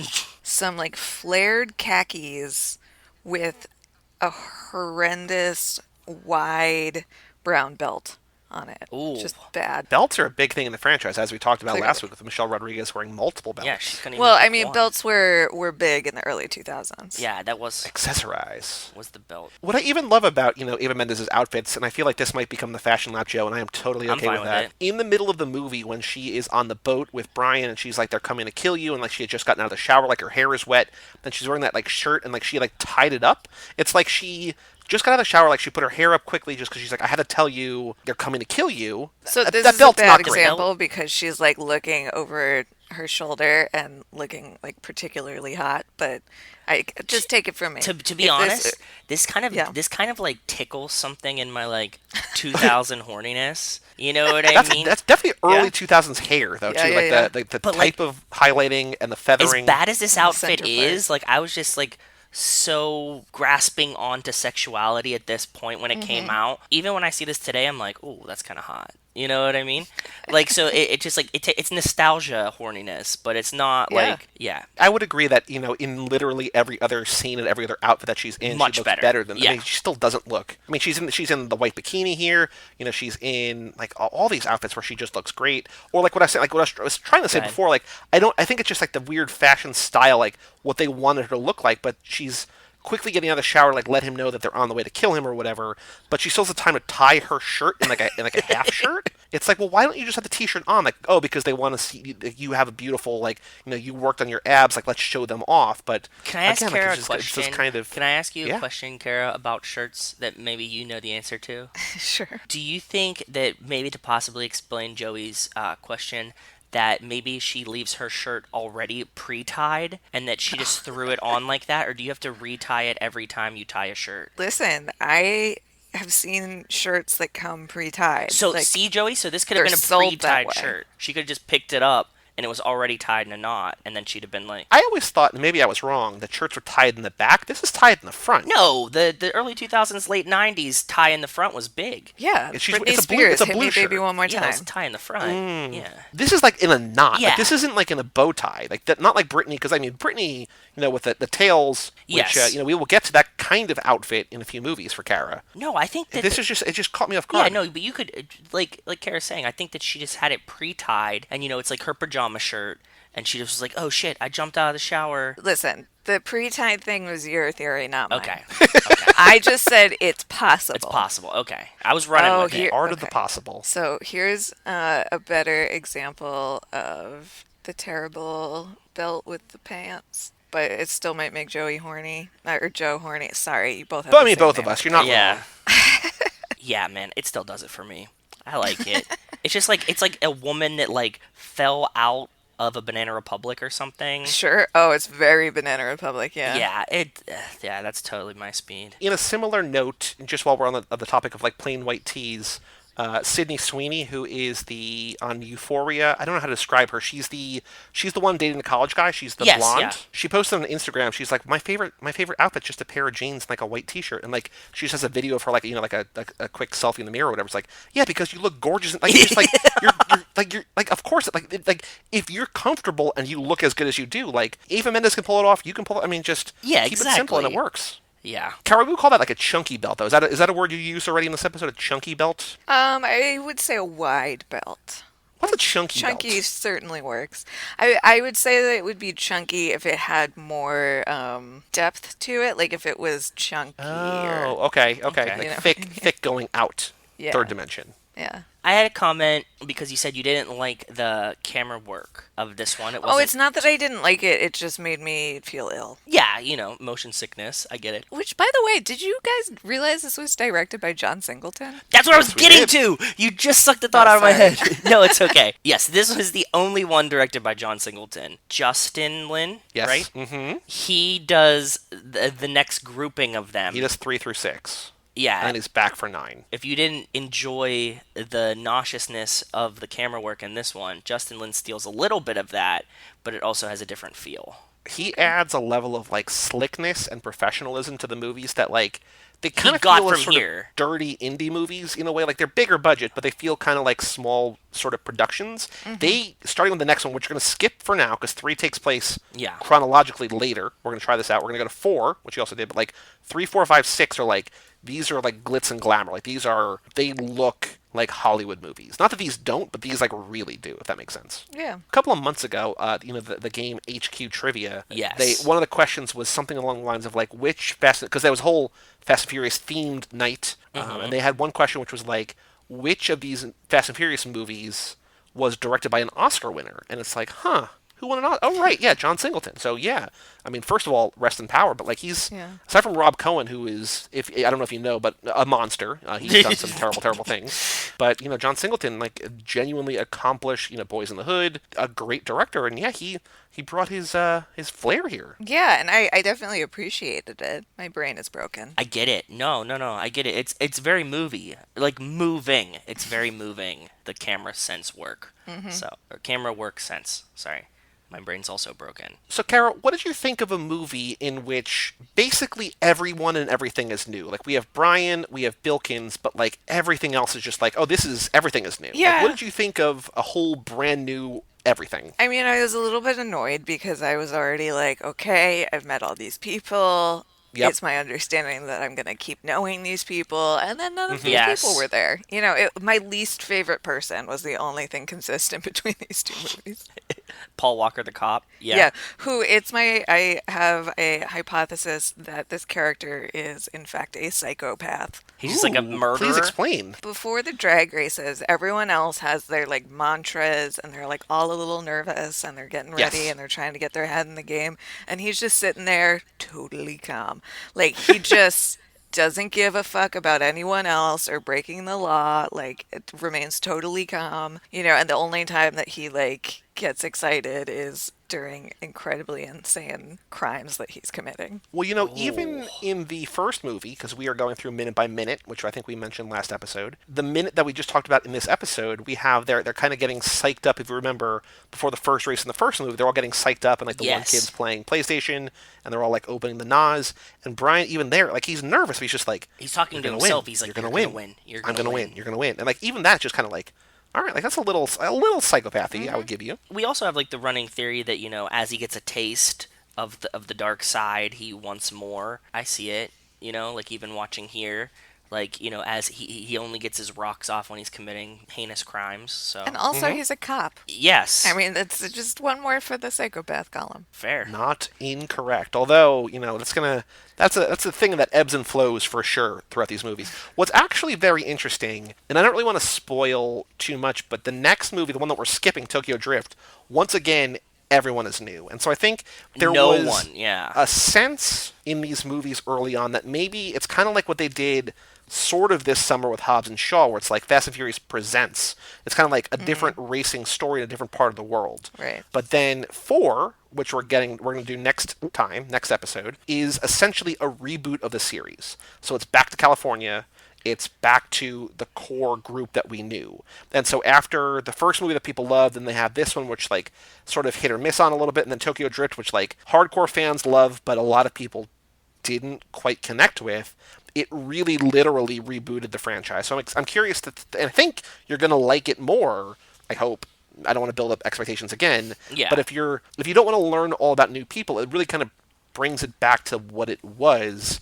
And I think that's sort of, it starts a new trajectory for the franchise. Interesting. Did you have a favorite new character in this? Was there anybody that you related to or liked or didn't like? But like, did you have anybody that you were watching this time and you were like, oh man, I hope I see more of them? I liked Tej and Suki a lot. I know that Okay. Suki Yeah. probably doesn't come back, does she? Do you know who she is in real life? Devin No, she does. She Aoki. does not come back, unfortunately. I Yes. know her name. I've seen her in other things. She is. This is maybe Joe's favorite bit of trivia about It's the my franchise. Joe, why don't you hit it with it? favorite bit of trivia. Devin Aoki is the EDM DJ Steve Aoki's younger sister. Right. Yes, I did And know that. And they're the heirs to the Benihana fortune, as in the Benihana chain of Japanese steakhouses. I also knew that, but it was like I had known that, but I, wasn't actively in my brain. So thank you for giving me that little. You're welcome. Yeah. Now, that's did you who she is. realize, because it's not exactly overt, she is our first and kind of only in the franchise gay character. Oh hell yeah. Okay, Nice. it was very apparent. Okay. No, I mean it wasn't. I mean, and I think everyone's gay all of the time. I didn't actually pick up on that, but I'm behind it. Good. Yes. So God there's bless. two very little things. When Tej comes over before the race and he's like, Suki, why don't you come back to my garage and we can hang out or whatever? She's like, why don't you get the right parts? Like basically like, He says, "When are I'm you not gonna pop interested." my clutch? When are you gonna pop my clutch?" And then after they race and her car suffers some damage after she, makes the jump on the bridge, he again comes up to her and she's like, maybe I'll swing by. And then we had a listener write in just like, hey, if it's consent and it's goods and services, like I'm all Yeah. for it. So and then like later in the movie, I think she's like kind of like I think a girl is like sitting on her lap or something. Like there's some like kind of canoodling of some kind going on, but she's like Cannot believe I missed this. low key, kind of subtle. And her whole racing team is all girls. Yeah. She definitely avoids passes from a few men, mostly Tej, that are like, "Yeah, I'm not gonna even acknowledge this" type thing. So Doesn't matter what her sexuality is. Yes. true, know. very, but then like in you that don't have the right circumstance. parts. Yeah. You Yeah. know, like these kind of things. Like then she gives like the gentle nod of like, "It's not gonna work." Listen, I'm willing to believe it. Same. And unfortunately, that's kind of like the only real characterization of that we have in the franchise so far. Besides Hobbs. I was trying not to get there. I was trying not to spoil Okay. that for us. Don't worry, But, I yeah. won't remember. But what else about this did you? So you liked Tej, you liked Suki. Yeah, before we move on, she Yes. had quite an interesting outfit Tell me all about it. at the drag race. Some kind of chaps-like situation. Oh, It's yeah. Chaps in pleather and neon. Yeah, but they're not really chat. They're like, Is this the ugly purple that Jordan and you were talking about, or is this different no, color? this is a different color. This is, I would call It's this like magenta or pink like or a light something. Yeah. magenta. Yeah. Okay. But like chaps, I feel like are largely connected. They're one piece. Whereas what she has going on is like denim booty shorts, and then on top of that, this pleather, what is essentially a garter belt. With like thigh-high pleather pant legs that are connected with a little that are like strap. skin tight up top, but kind of loose and baggy down below. Yeah. Yeah. It Listen, is. it was It's a a crazy look. time for pants. This might be like very rave inspired, right? Maybe. Maybe she's like just her brother is a very famous EDM DJ, so perhaps he got her some clothes for this movie. Yeah, I don't think he was it's, DJing at this time. There's also like a lot of layered cropped camisoles, which is what she's wearing on top. I don't want to derail for a second clothing talk, but I cannot stop looking at this car that Tej has his hand in this picture. It looks like a car from Cars. Like the racing seat looked like eyes, and then the thing on the side kind of looks like a blemish or something on the cheek. Like it looks like this is a face. Yeah. Oh, it does look like Lightning McQueen because the whole the back part of the racing seat and the way that car is angled, it does look like Lightning McQueen. As soon as Right? my brain caught it, it looks like he's looking through the windshield. Yeah. That I was. Do you know what- looking at Suki's outfit, but I was also like, that's a car from Cars. Do you know that car is a Supra, much like Brian's in the first one? Oh, very exciting. Yeah, just like different colored. So, but it just like is green one. Devin Aoki is in Debs, which is a lesbian classic. Maybe that's what you're picking up on. Have you Is ever she seen Debs? It's actually? wild. Never. Is she? It's fantastic. Oh, so is Jordana Brewster? What? I didn't even Oh. realize. I gotta rewatch that. The Fast Women. So, Devin Aoki's Wikipedia is an American actress and fashion model. Aoki's film roles include supporting roles in Too Fast, Too Furious, and Sin City, and lead roles in DOA, Dead or Alive, which I guess is based on the video game, and Mutant Chronicles. And this is the reason I'm reading the sentence. She is now considered an icon in the fashion industry by models.com. Well, she's married to a dude. She's married to James Bailey. Tell me he's like the whitest dude ever, because it's like the whitest name ever. Imagine if, like, I was married to Devin Aoki. no. Like, imagine if, like, Will Ferrell and, like, a football player had a baby, and, like, Oh, that. God. Oh, wow. Yes. Yeah. That's It's like a it's like the 1,000% it. doofiness. It's the doofiness of Will Ferrell, but like he Also, does it he in could a be a charming way. quarterback. He could be like an NFL quarterback. He Yeah. has like the uprightness of that. I mean, he looks better in this one, for instance. But that one picture, I was just like, oh boy, like he looks more like a human here. But that Yeah. other one is just like, oh boy, a little Drew Brees in him a little bit is what I'm a little saying. bit. So he's a quarterback version of Will Ferrell. If Will Ferrell was playing a young quarterback in a movie, that's what he would look like. They look both cute together and not cute together. And I think mostly because I think she's pulling off the cute, and I think that it just I don't know if he's exists. working for me. Yeah, same. He's not a juicy boy. So, Carol, what else? So you liked Tej, you liked Suki, you liked the way they interact. What do you think of Roman, of Tyrese, of Baby Boy himself? He's great. He's hungry. So we learned that John Singleton let them improv a lot of these scenes, or he would tell them, Oh, just like do interesting. what your character would feel. Was it Kate that said it? She was like, that's awesome because that means that Tyrese's go-to improv tactics are to eat and take his shirt off. His whole thing, like if they were like, Tyrese, just do something here, he'd be like, okay, give me a candy bar. And that's like I can't get that out of my head every time I watch this movie now. I'm just thinking like John Singleton's like, okay, like what would your character be doing? And he's like, he'd be hungry. I think that might have been Gwyn. I think that Maybe was, Gwyn? I think couldn't Gwyn. remember. What I do like is that there's the one scene on the bridge when it's like before their final heist, and they're sort of coming up with a plan, and it's Brian and Roman, and they're there, and it's like the sunset, and he's just like, why are you always eating? And Roman's like, I've been inside, I know that, I'm not going to pass up food, blah, blah, blah. My doctor says I have got a high metabolism. It's the way that Tyrese, the actor, is like saying the lines, and I think the way that Brian, the actor, or that Paul, the actor, is just like laughing, like he can't, like he just looks so happy. It's like, that feels real, because I don't want to be mean to the dead, but like Paul Walker's not that good of an actor. He's to mailing pull, this you know what I in. mean? He's mailing and he really hated doing this one. You can just And see so in that scene, he's just genuinely having a good time hanging out with yeah. Tyrese. So, I like that element of it.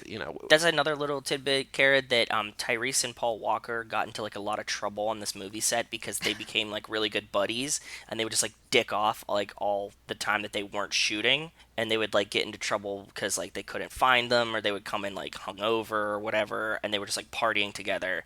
And Tyrese and Paul Walker became like great friends after this movie, and Paul Walker was the reason why Tyrese continues in the series because he Okay. was like, he's like, no, dude, we need Tyrese back. But it was like a one-off movie. Like Tyrese is just like, a second character in this one. He's not supposed to be like a big part of the franchise. But now he's family. But now he's family. Yeah, I mean, the two characters are supposed to be old friends. And Yes. like that feels really tangible. I think it feels really authentic and real. Yeah. I think it's partly the script, but I think it's mostly just the chemistry between the men, right? Like between True. the actors. It just like feels like, oh, they want to be doing this together. Like even if Paul doesn't want to be doing this movie right now, it feels like they want to be here together. The other one bit of background trivia I wanted to share with you, Cara, is that they had written two versions of this movie, one with Vin Diesel, one without Vin Diesel. I think that he had chosen to go do like a Riddick movie, I think. I think he did maybe the Chronicles of Riddick at this time, and so he wasn't in there because he wanted something like $25 or $50 million or something. Like come back that was like, we're good.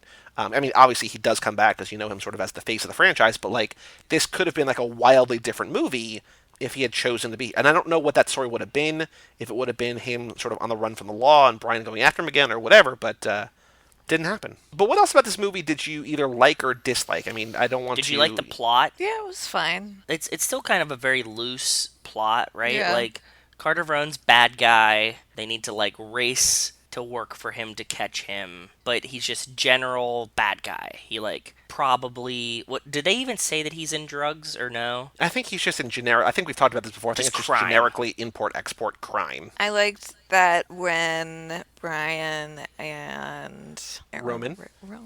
when the cops give them their cars, they Yes. are yellow and purple, which are complementary colors. Oh, and Vikings colors. Yeah, there you go. It's true. Do you think that Tej is a shitty friend for not telling them that he was going to make them jump over a bridge in the middle of a race? I don't know. I mean, this is entertainment, you know? Okay. I feel But he like was- they're signing up for something that is already very risky. If it were me, I would be so pissed off. Because I would be like, fuck you, why didn't you tell me? I fucked up my car. Fuck Yep. you. Everybody just seems okay with it at the end too. They're just like so friendly about it. They're like, "That Tej got us again," you Yeah. know, like It makes you think, like, what else he's done, right? Like, what other stunts has he pulled that, like, this isn't, like, a catastrophic whatever? that's what I'm thinking. Like, I think people have died on his watch. They had to have, and Yeah, they're like, sure. "Well, we're all alive," because like Suki pulls up, her car is like broken to shit, and she's like cheering as she pulls up at the end. And everybody else is like, "Yay, you lost the race!" Like she's out money. She's like 10 grand in damage in her car at least. Yeah, she's out 3,500 for the race, and then she probably owes, you're right, like 10 grand on the car. Like, she just At lost least. 13 grand. Or though maybe not. Like, maybe she's gonna sleep with Tej and like he'll just take care of it. I mean, that's possible. Or that they have some kind of deal worked out. Or she gets a certain amount of money as a second place prize winner. Yeah, But also, I mean, that looks like so fun. the jumping the bridge. Yeah, I mean, like, does so, look like, like a lot of as fun. pissed off as you might be, you might also be like, yo, that was fucking cool. Yeah, like I'm still alive, and Yeah. you just got like a huge adrenaline rush. And there is the time, like, some of them do bail, right? Like, they're just like, oh, I'm not doing that. The last guy, he's like, "Oh fuck that." Sucre, right? Isn't that Sucre from Prison Break? Is he the one who bails, or is he the one who jumps and like, doesn't do well? No, Because who's yeah. in the race? It's Paul. I mean, it's Brian. It's Suki. It's The whatever kid in the Sucre's like the character is. FUBU basketball jerseys. Brian Suki, the kid in the basketball jerseys, who has the Supra, and then you have the kid the Spanish guy in the RX-7. Yeah, that's Sucre. He's from And- Prison Break. yes. That's Amori Nolasco. Yes, and he's the one that bails at the end. He's Right, like, yeah, "Nah, yeah. fuck this," and doesn't do it. Because like that's the smart move. Like if you see a bridge go Yeah. up, it's like, what are you doing, man? Yeah, I would have been like, "I'm out," even Especially in my because he was already ballsiness. losing. Like, there's no Yeah. reason to destroy your car.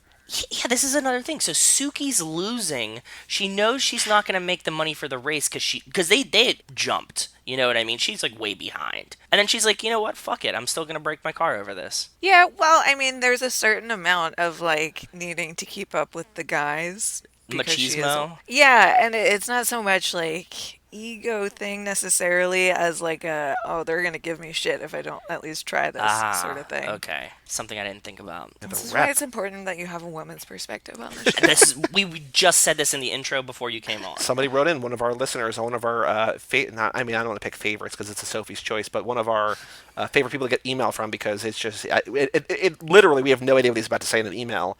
Yeah, it he could be anything. especially pointed out that he loves when we have female guests on because he loves their perspective. It's a perspective that he doesn't normally have. And Yes. he said that he had listened to your first episode, really liked it, and was looking forward to the entire rest of the lap. So shout out Oh, Wells. that's so nice.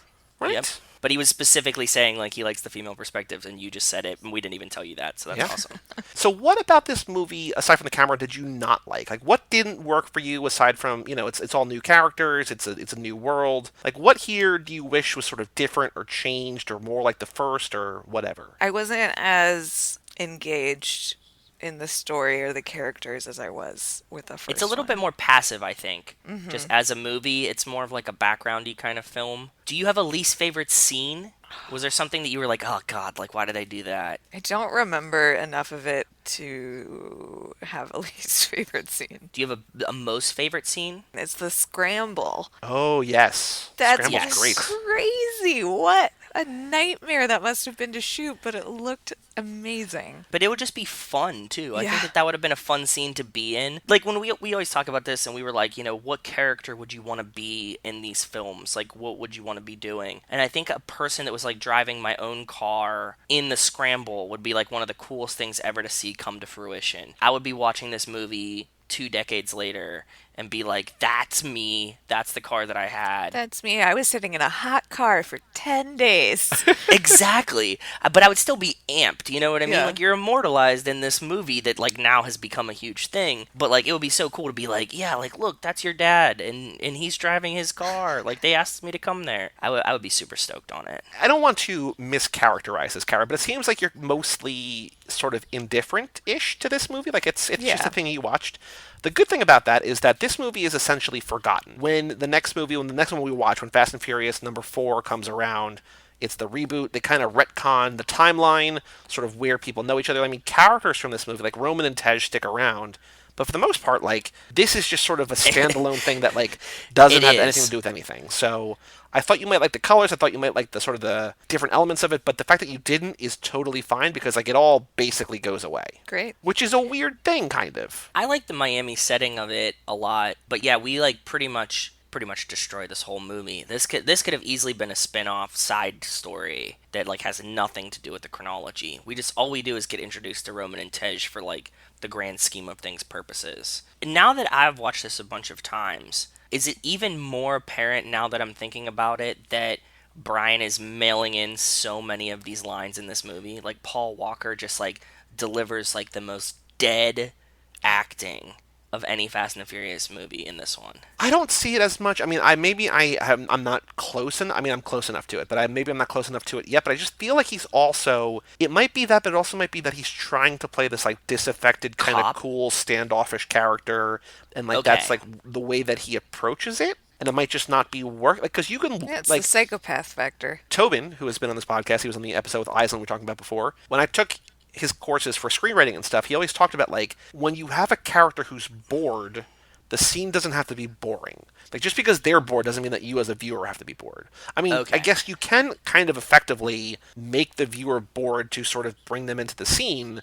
but like it has to be kind of careful. But like here, I think it's not the directorial choice. I mean, I guess it could be, but it also feels like kind of like just because you want to be standoffish and disaffected, and like uninterested, doesn't mean that you should be that as the actor. I guess it's a different kind of thing, but I think there's Yeah. probably a better way, and maybe a better actor, a different actor, a better circumstance, or whatever could have done that. I don't know if this movie would be wildly different if he was more into it, because it just sort of feels like when he's having fun, that's when you're really invested. You know what I mean? Like when he's racing, Yeah. when he's like driving backwards, flipping off Roman, like that's what stands out to me. It's not the stuff that feels disaffected because I kind of I guess brush that to the side. I wish I had like a hangover meter in this movie to see if this was a character choice or not, because I feel like all of the times that he is having fun, Roman's on the screen, and I think they generally are just boys and they're having a good time. But there's like some scenes that like are like the in between parts, and that's when it like like Brian's like if he's like not hanging out with Roman like just bullshitting and he's not driving, then he seems like he's just like get me through this scene. Like I just want it to be over, and that's why like the lines are delivered like, yeah, she's great, she's the best, whatever, and just like keeps going. And I saw it like I noticed it mostly this time at the beginning of the race when they race for the muscle cars, right? I don't remember what it was, but just like the way he delivered it, it was just like he's like mid walking to like start the race, and it looked like he almost was just like trying to like fast forward through the scene himself. Like he's just like walking and talking as he's like exiting the shot. Just like I'm gonna get through this one way or the other. This is the last time I'm doing this, and just like was beelining through it.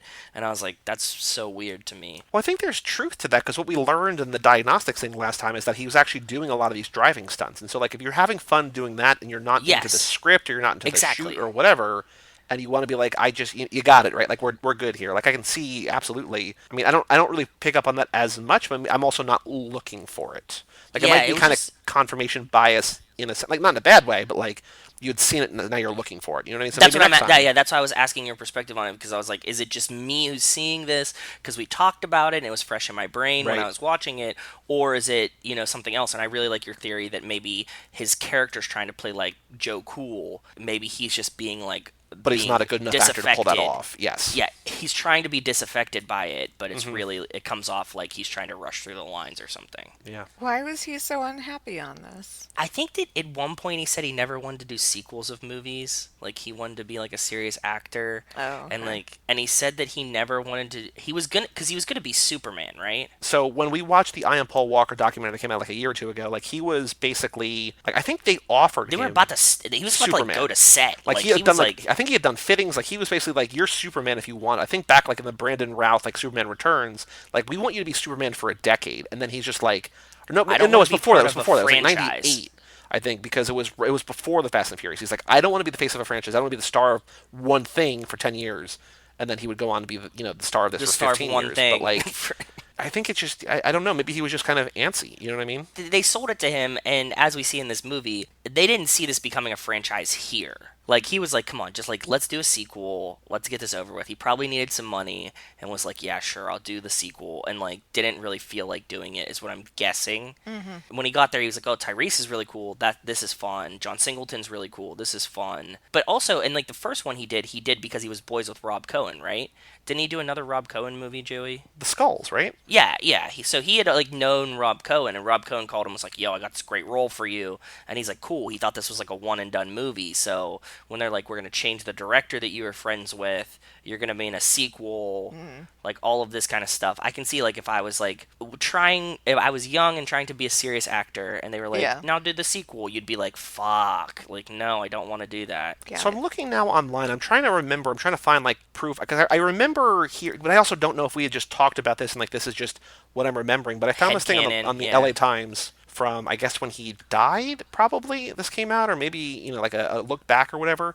But there's this Okay. whole like interesting kind of politics thing around how they couldn't bring Vin Diesel back for this. John Singleton and Tyrese had met with Brian or with Paul in a hotel in LA, and he's just like, I like the script, I like the idea, I like shooting in Miami, let's do it. But then he said that, when they had Tokyo Drift, which is the one that we're skipping for now, there was Yeah. politics, studio stuff, a regime decision, but he was, he effectively dropped out of the series there. And then eventually, like, Vin had to convince him to come back and forth. Like, it seemed like whether or not he had a tough time or rough time or whatever making this movie, it kind of felt like he was done after this. And then it had to be like Vin, like, no, like, it's new now, it's different now, come back. I also can't imagine these movies without him, right? Because even No. if he's not having a good time, like, he is the entry point into the series. He's the cornerstone, yeah. One thing that I noticed, Joe, is that in the scene with the rat on the chest, Yes, shout out to Ben's girlfriend, Lenny. Carter Verone almost gets the fuck, but he doesn't say it. Like, Yeah, he, I like, noticed that. He says it and then drops it. Like, he kind of like says like, "What the blah, blah," and just like, oh, Weird. Does somebody get the fuck in this movie? no, I don't think so. Oh. So is it PG-13? Yes, because you They're get all one. PG-13, so we You track get the one. fucks. So when we had Walt Hickey on from Numlock News, the three of us were talking about, who gets the fuck, who gets the one in the movie, like whether it's going to be The Rock, whether it's going to be somebody else or whatever. We've sort of been looking for that. And like in Hobbs and Shaw, the one, it's kind of cool, it's shared. And so like when they said it in the movie, like Joe and I turned like, they both got the fuck. So it was kind of cool to see. Yeah, because we're like, does Hobbs get the fuck or does Shaw get the fuck? Like, and both there got was it. all this dick measuring in the background of that movie. Yeah, so do you think it was in their contract that they both Yes. get the fuck? probably that's what we were. That's what we were eventually getting at. Yeah, they were like, well, if he gets the fuck, I get a fuck. And they're like, well, there's one fuck in a PG-13 movie, and they're like, well, we'll just share the fuck. Well, it's also, I mean, I guess just because everything is shifting all the time and like nothing means anything anymore, but you can kind of petition. I don't know if you know this, but you can petition the MPAA to have more than one. Because like The interesting. Martian, the Matt Damon movie, which the book is great, the movie is not as good. I don't want to be that kind of guy, but the book is great. Go read the book. That movie has two, and then he writes it once. Oh, well, the writing I think would get away with it, right? Because like they're just like they have like these very archaic rules where it's like, no, you can only say one fuck, and he's like, what But if he I says wri- it. They say it twice, and it's just like, oh, huh, all right. two fucks? Yeah. And that was like it's news nonsense. around that time. They're like, oh, he got like they petitioned the MPAA to like, no, this is otherwise a PG-13 movie. The movie would be worse for X, Y, and Z if we don't have the two, whatever. But yeah, like it's like a whole thing. Like you get one, but it can't be I want to fuck you. It can't be in the actual Yes, it can't be sexually explicit sexual. way. Yes. Yeah. It just has to be for empathy. Like it's the dumbest thing in the world. It really is. It's all such nonsense. You've heard that like the Matt Stone and Trey Parker 6 Days to Air, where he talks about like that they have this like old sweet woman that works at South Park Studios, and they send her to the like MPA every week. We want to say shit 100 times in this episode, and she's like, oh god, like okay, fine, and like they just send this old lady to go tell them that that's what they want to do. I will say the class that I met Jordan in, everyone's favorite beloved Jordan, who's been on the show and does her own podcast with Cara, Wistful Thinking. Yes. The class that I met her in, we had a teacher in college who loved South Park, and he like basically tried to like convince. He must have been like 30. I don't know. He seemed older, but like we were 20, 22 maybe, but like he was Okay. probably 30. Like he was probably our age. He loved South Park, and I still don't love South Park. I love the movie because Yeah. it is a musical and I think it's wonderful. In that class, like I learned to appreciate, especially because of 6 Days to Air, like that whole thing, like the fact that they can like on a Monday night, like something can happen, they can write and animate an episode, then on Wednesday it's airing, and it's just like Yes. I think that they are incredibly talented. I do not love South Park, but I thought it was kind of fitting because you just brought it up, and because that's the class that I met Jordan in, and we became friends. and That's sort of- really cool. I didn't know Yeah. that story, the I didn't backstory know of how that you met story Jordan. either. Did you know that I wrote more papers on South Park than anything else in college? That does That's not surprise awesome. me, but that's very cool. So awesome. Now, Kara, speaking of wistful thinking, how do you feel about this movie as a low-key kind of contender for a boatcast movie? Oh, good question. Yeah, definitely a boatcast movie. For So, sure. Kara, can you explain to Joe and to our listeners what the please. boatcast is? Just any movies with boats in them. It's like Monkey Club of boats. Yeah, exactly. It was like a summer series, right? Like last summer, Yeah, not this last past summer, but like last not summer. this past summer. We did. What did we do? You did. I was on Titanic. Titanic. We did great Waterworld, which was Great great. one. Speed 2, Cruise Control. Speed 2 Cruise Control, Dead Calm, which was wonderful. I want to say that is maybe it. There might have been one or two other It boat was really a movies. tug of war between the two of you and your sanity. Like, I don't know how many more boat movies we can do, but I love the idea of boatcast. And now when I think of a boat movie, it's a contender for wistful thinking. Like, this is not really a boat movie, but it's also a boat movie. It's definitely I mean, a boat they movie. jump a car onto a boat. Listen, Like, that's at that exact moment, I was chanting, car, boat, car, boat, car, boat. I was very excited that they were going to do that. Also, Brian is sleeping on a boat. Like, there's multiple boats in this movie. There's Yeah. the boats that they're Definitely. racing that Tej, when Roman meets Tej for the first time.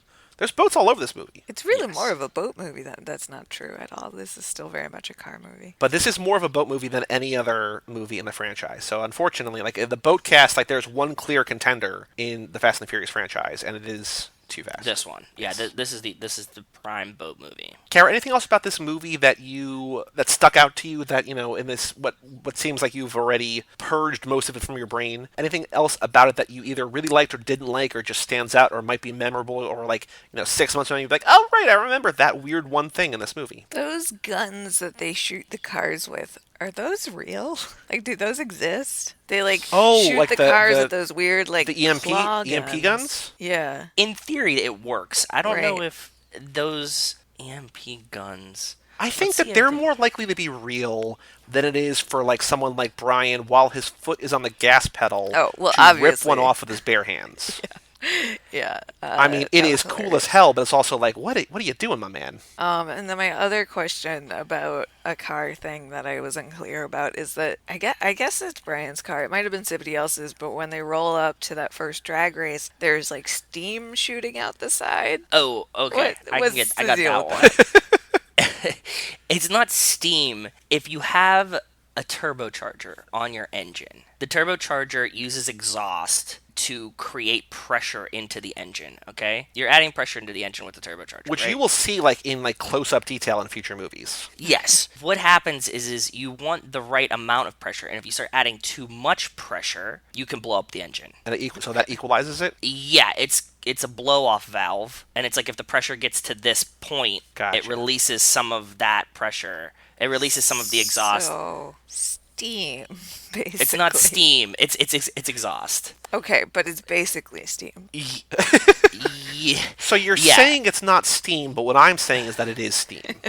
Am I right? Yes. I mean, like, if it was a steam engine, it would be doing the same thing for the same reason, basically. Yeah, it's really like it's very interesting that it's like coming out the sides there. Like I don't know where the turbocharger is on the Skyline engine, but it's usually like near the front, like the block of the engine, right? Because like that's where the exhaust is coming out. So for it to like blow directly out the side there is kind Both of sides. interesting. It seems like maybe there's some like tubing or something that is carrying it to shoot out both sides and look extra cool. And maybe he's directing it somehow, like he piped it to blow through the side of it. There was another car that like was blowing it up as it was out. Yeah, because it's like you fit it where it goes, kind of thing. Right. So that's what would change the directions of it. I also have a question about Nas, which I meant to Okay. ask last time. So, what is it?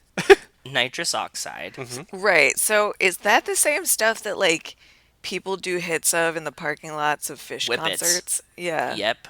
It's Okay. 1,000% the same thing. So why aren't they just getting blasted on that and like wasting it in their cars? Because it will make your car faster, and they're definitely more concerned with making their cars faster than their brains slower. Plus, if you That win, seems like a poor use of resources. if you use it to win a race, you can then spend that winning on buying stuff for your brain.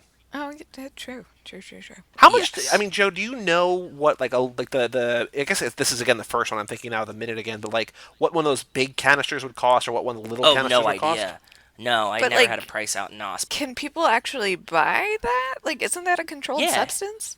No, it's Really? definitely not. I know this from Wooks, that if you have a what? tank, Wooks, like fish concert Oh, okay. I was thinking all I groupies, could think of was like Wooks. Wookiees. Yeah, exactly. That's where the word comes from. People that do a lot of nitrous for fun.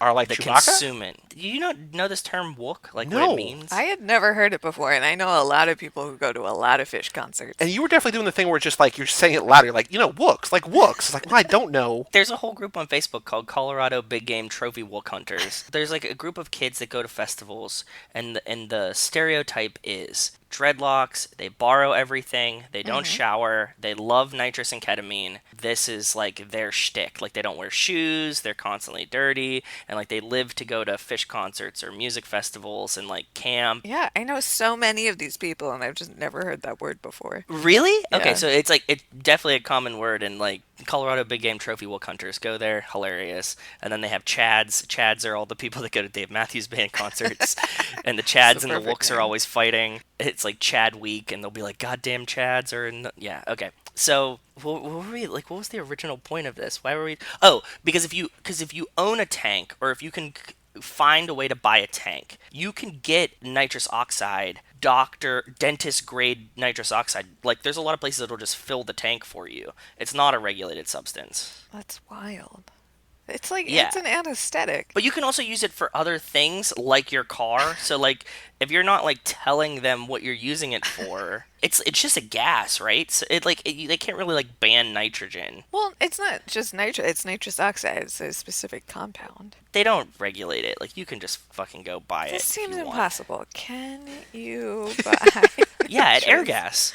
I deal with the Airgas Now, guys all the time. chemically, how similar is this to what I use in my soda stream to bubble my water? I think you use CO2 in your soda Yeah, stream, that's right? CO2. Yeah. So it's it's- just it's a different compound. But Yeah, there's because think oxygen about in it, both. Carrot.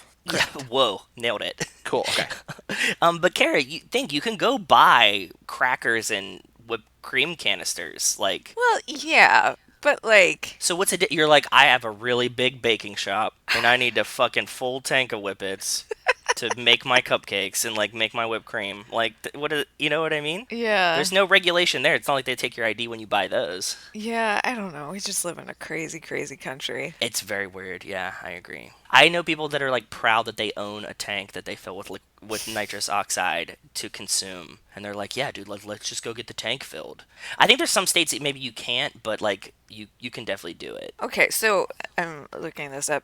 It looks like you do need, for like medical grade, food grade, scientific grade, you need like a medical slash dental permit, a chemical company like letterhead, or construct or a catering letterhead. So like you need to have Catering? like a yeah, for So how hard is it to Clean make like it. catering letterhead? well, yeah, so this is success stories about obtaining nitrous fall into the following categories: faking those three things, okay, yeah. and then auto grade nitrous is something else. So it's its own grade. Yes, it's not consumable. It's the same thing. It's just the purity level of it. Got it. The gas is generally mixed with hydrogen sulfide. To make it unconsumable? Yeah, To it make will it make you really sick if you. Okay, so they put something in it to fuck with you if you try to do the nitrous, like Yep. whippets from All the right, car well, that one. answers my question.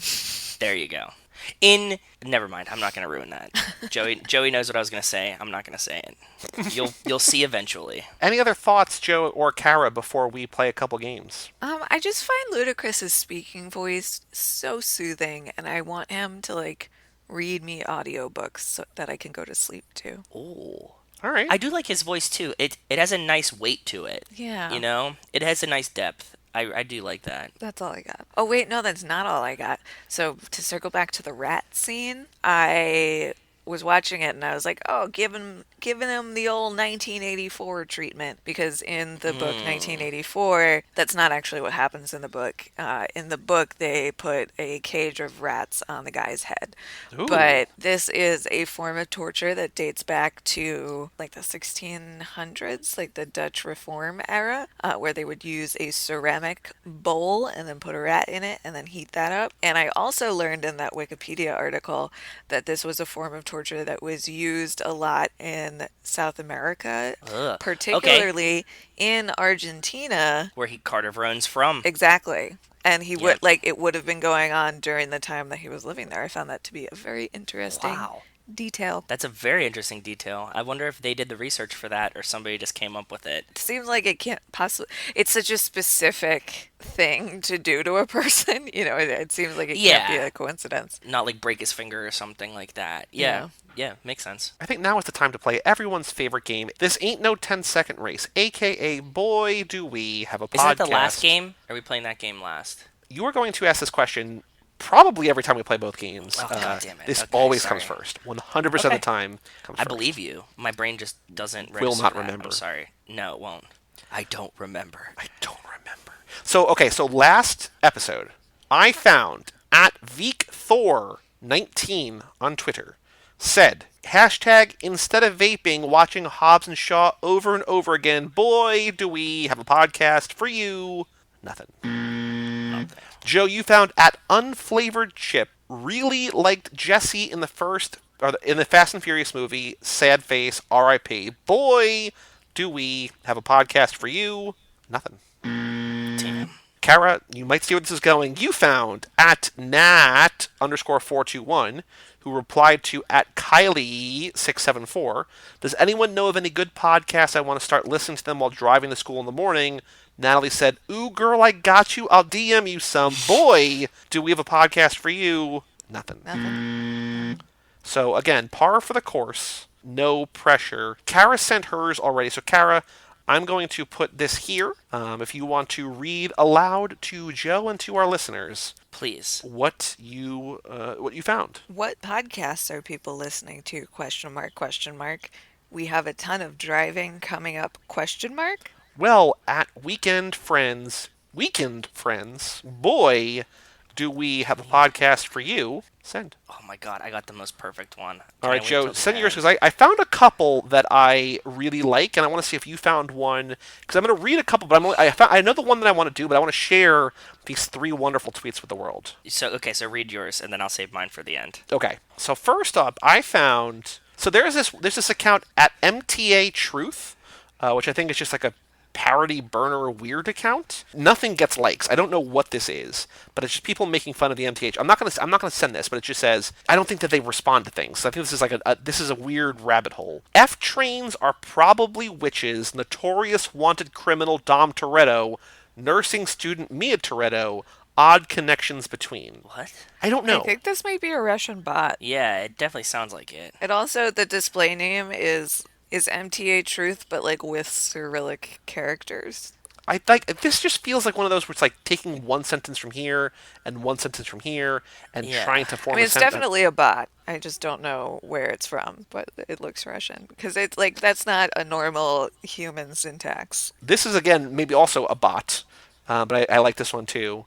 At Duda Sorte 6. It doesn't matter whether you win by 1 cm or 1 km. To win is to win. Toretto, Dom. That's a great tweet. I love the Toretto Commodore. I'm going to retweet this as us. It doesn't matter whether you win by 1 centimeter or 1 kilometer. To win is to win. Toretto, Dom. That's a straight Google Translate that came out really interesting. Yeah, and it's not an inch or a mile. It's a centimeter or a kilometer. To win is to win. Yeah. Boy, do we have a podcast for you. I'm not podcast going to for respond to her because she also does not look like a real person. Okay. All right, the one I am going with, though. Go ahead. It is at Awkward Ninny. Ninny on Twitter with a bat in her name. She says, every time someone mentions or I see a Corona, I hear Dom Toretto from Fast and Furious say, salute me familia, crying emoji. Boy, do we have a podcast for you. I have the best tweet of the day. Okay. From Kowak Indo at Kowak Sindo 18. It's a reply to a tweet that's been deleted because this is a tweet from October 28th, 2015. And it's hi, howdy, where is Barstow? Is it in California, USA, or UK? Boy, do we have a podcast for you. So I'm not the only one that didn't know where Barstow was. There's also a Barstow in the UK. There you go. Even better. Wow. Great. Is there? Maybe not one in Florida, but definitely one in... So as we learned, there is a Bartow. All right, Cara, we are going to play Dude, What's My Car? The car guessing game. Now, last time you helped Joe guess. Do you want to help guess again, or do you want to help me give clues? It's totally up to you which way you want to go. Yeah, let's switch it up. Let me help give the clues. All right, so I'm going to send you a picture on Facebook. I'm actually going to send you two. So this picture, this car, came from Joe's wife, Rachel. Hi, guys. Can't wait to hear Joe try to guess this one. Just saw it on Reddit, and this is a super fucking cool car, in my opinion. I'll attach the pic with a car name. Bonus points if you can guess the year. Is that a thing? And also the pic of just the car. Good luck. Cool. And then here's one hint. Ooh. She says, how do you think they parked this thing? It looks like it's 50 feet long. It does. Okay. It's pretty, though. It's a very pretty car. So now let me open up this picture. Hang on. 50 feet long. Yes, that's it. It looks like it's 50 feet long. Is Rachel with you in the room or no? Yeah, but she's not listening. She has her headphones on, so she's here. Okay, so Joe, it is American, and it is a black car. It's black, okay. Yes. Does it have, like, long wings in the back? No. Fins? It appears to be a two-door car. Yes. Okay, good hint. It's not. This is going to be a bad clue, and I'm going to throw this. I apologize in advance. It is not a hearse, but it's like what a hearse would be if a hearse was cool. Except the exact opposite, kind of. Maybe. Okay. Because my clue is both wildly unhelpful and also weirdly helpful, but probably not. Yeah, like this is definitely something. I'm not sure if it would be a Morticia Adams car or a Gomez Adams in a midlife crisis car. Okay. Okay. Good hint. Okay. So not only is the car look like it's 50 feet long, the window is honestly probably like 6 feet long on the side. Yeah, it's very long. Door is I very want long, this the window's car. very long. It's very cool. Is it a Cadillac? No. It but is not. I think you're kind of in a sense, and again, this might not be helpful, in a sense you are in the right kind of family. Yeah. That's why I was thinking, like... I was thinking either like an old Cadillac or like an old Buick. It is a Buick. On the back, there are the brake lights, there's 3 red rectangles and a white rectangle. Okay. Separated on either side. It looks like it kind of has, I don't know if this is aftermarket or not, the whole back is kind of chromy. The back kind of looks, again, sort of hearse-like, but also from the back kind of looks like Knight Rider-y, kind of. Ooh, I have Yeah. I have a guess. Yes. More I have a Knight guess. Rider-y than a hearse-like. Is it a Buick Riviera? Yes, Whoa. but there's a modification to it, which we haven't really described, because I can't really describe it without giving it away. I don't know what the modification is. It's the words in the title. It says 1972, or it says 72 Buick Riviera. I don't know if you'll be able to guess it or not. It's a lowrider. Oh. So here's the car. Okay, let me see. It kind of looks like a spaceship. Yeah. Maybe it's just long like yeah. a hearse. Maybe it's not hearse-like, but it's just long like a hearse. You know what I mean? Like kind of Yeah. like Yes, instead it of has a very long fastback. I guess if the top didn't go up, is that what you're saying, Carrie? It goes down Well, instead. just like a hearse has that whole back part, and this looks like somebody pinched off the back part. Yeah, that's true. That window is probably the longest window that I've ever seen. Yeah, it is. And Rachel doesn't know this, but actually my dad's mom had an 80s Buick Riviera that she had purchased from a former professor at CMU, at Carnegie Mellon University. Like, he was getting rid of it and had this Buick Riviera. So it was newer than this one, but it was like a really wacky car. And I remember my dad had it for like a short period of time. He like bought it from her, sold it, or sold it for her or something. In this car, it had like one of the first touchscreen displays, and it was like a all green Oregon Trail style Mac 2E screen, right? But it was also touchscreen, and like you would control the AC and everything from this touchscreen, and it was like the wildest shit to me as a kid. Even when I was in it in the early 90s, you know what I mean? Like the mid 90s, we didn't have touchscreens in cars, you know? We didn't have touchscreens. We didn't have touchscreens at all. And this Buick Riviera was like like specced out that it had like this touchscreen in it. And like I just remember being hyper fascinated with this car and like that it had this technology.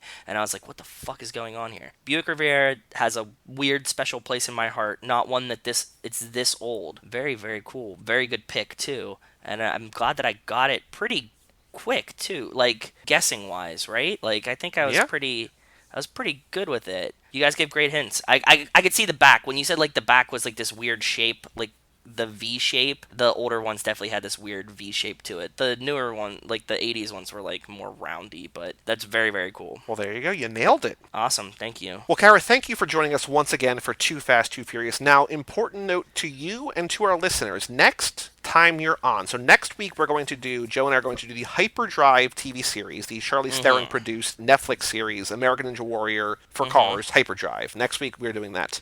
But when you join us again in 2 weeks, we are skipping Tokyo Drift. We are going to watch Fast and Furious, which I know is kind of confusingly named, but number 4 from 2009. Fast and Furious is going to be third. If you're watching along with us, I guess email in family@cageclub.me. Let us know if you are.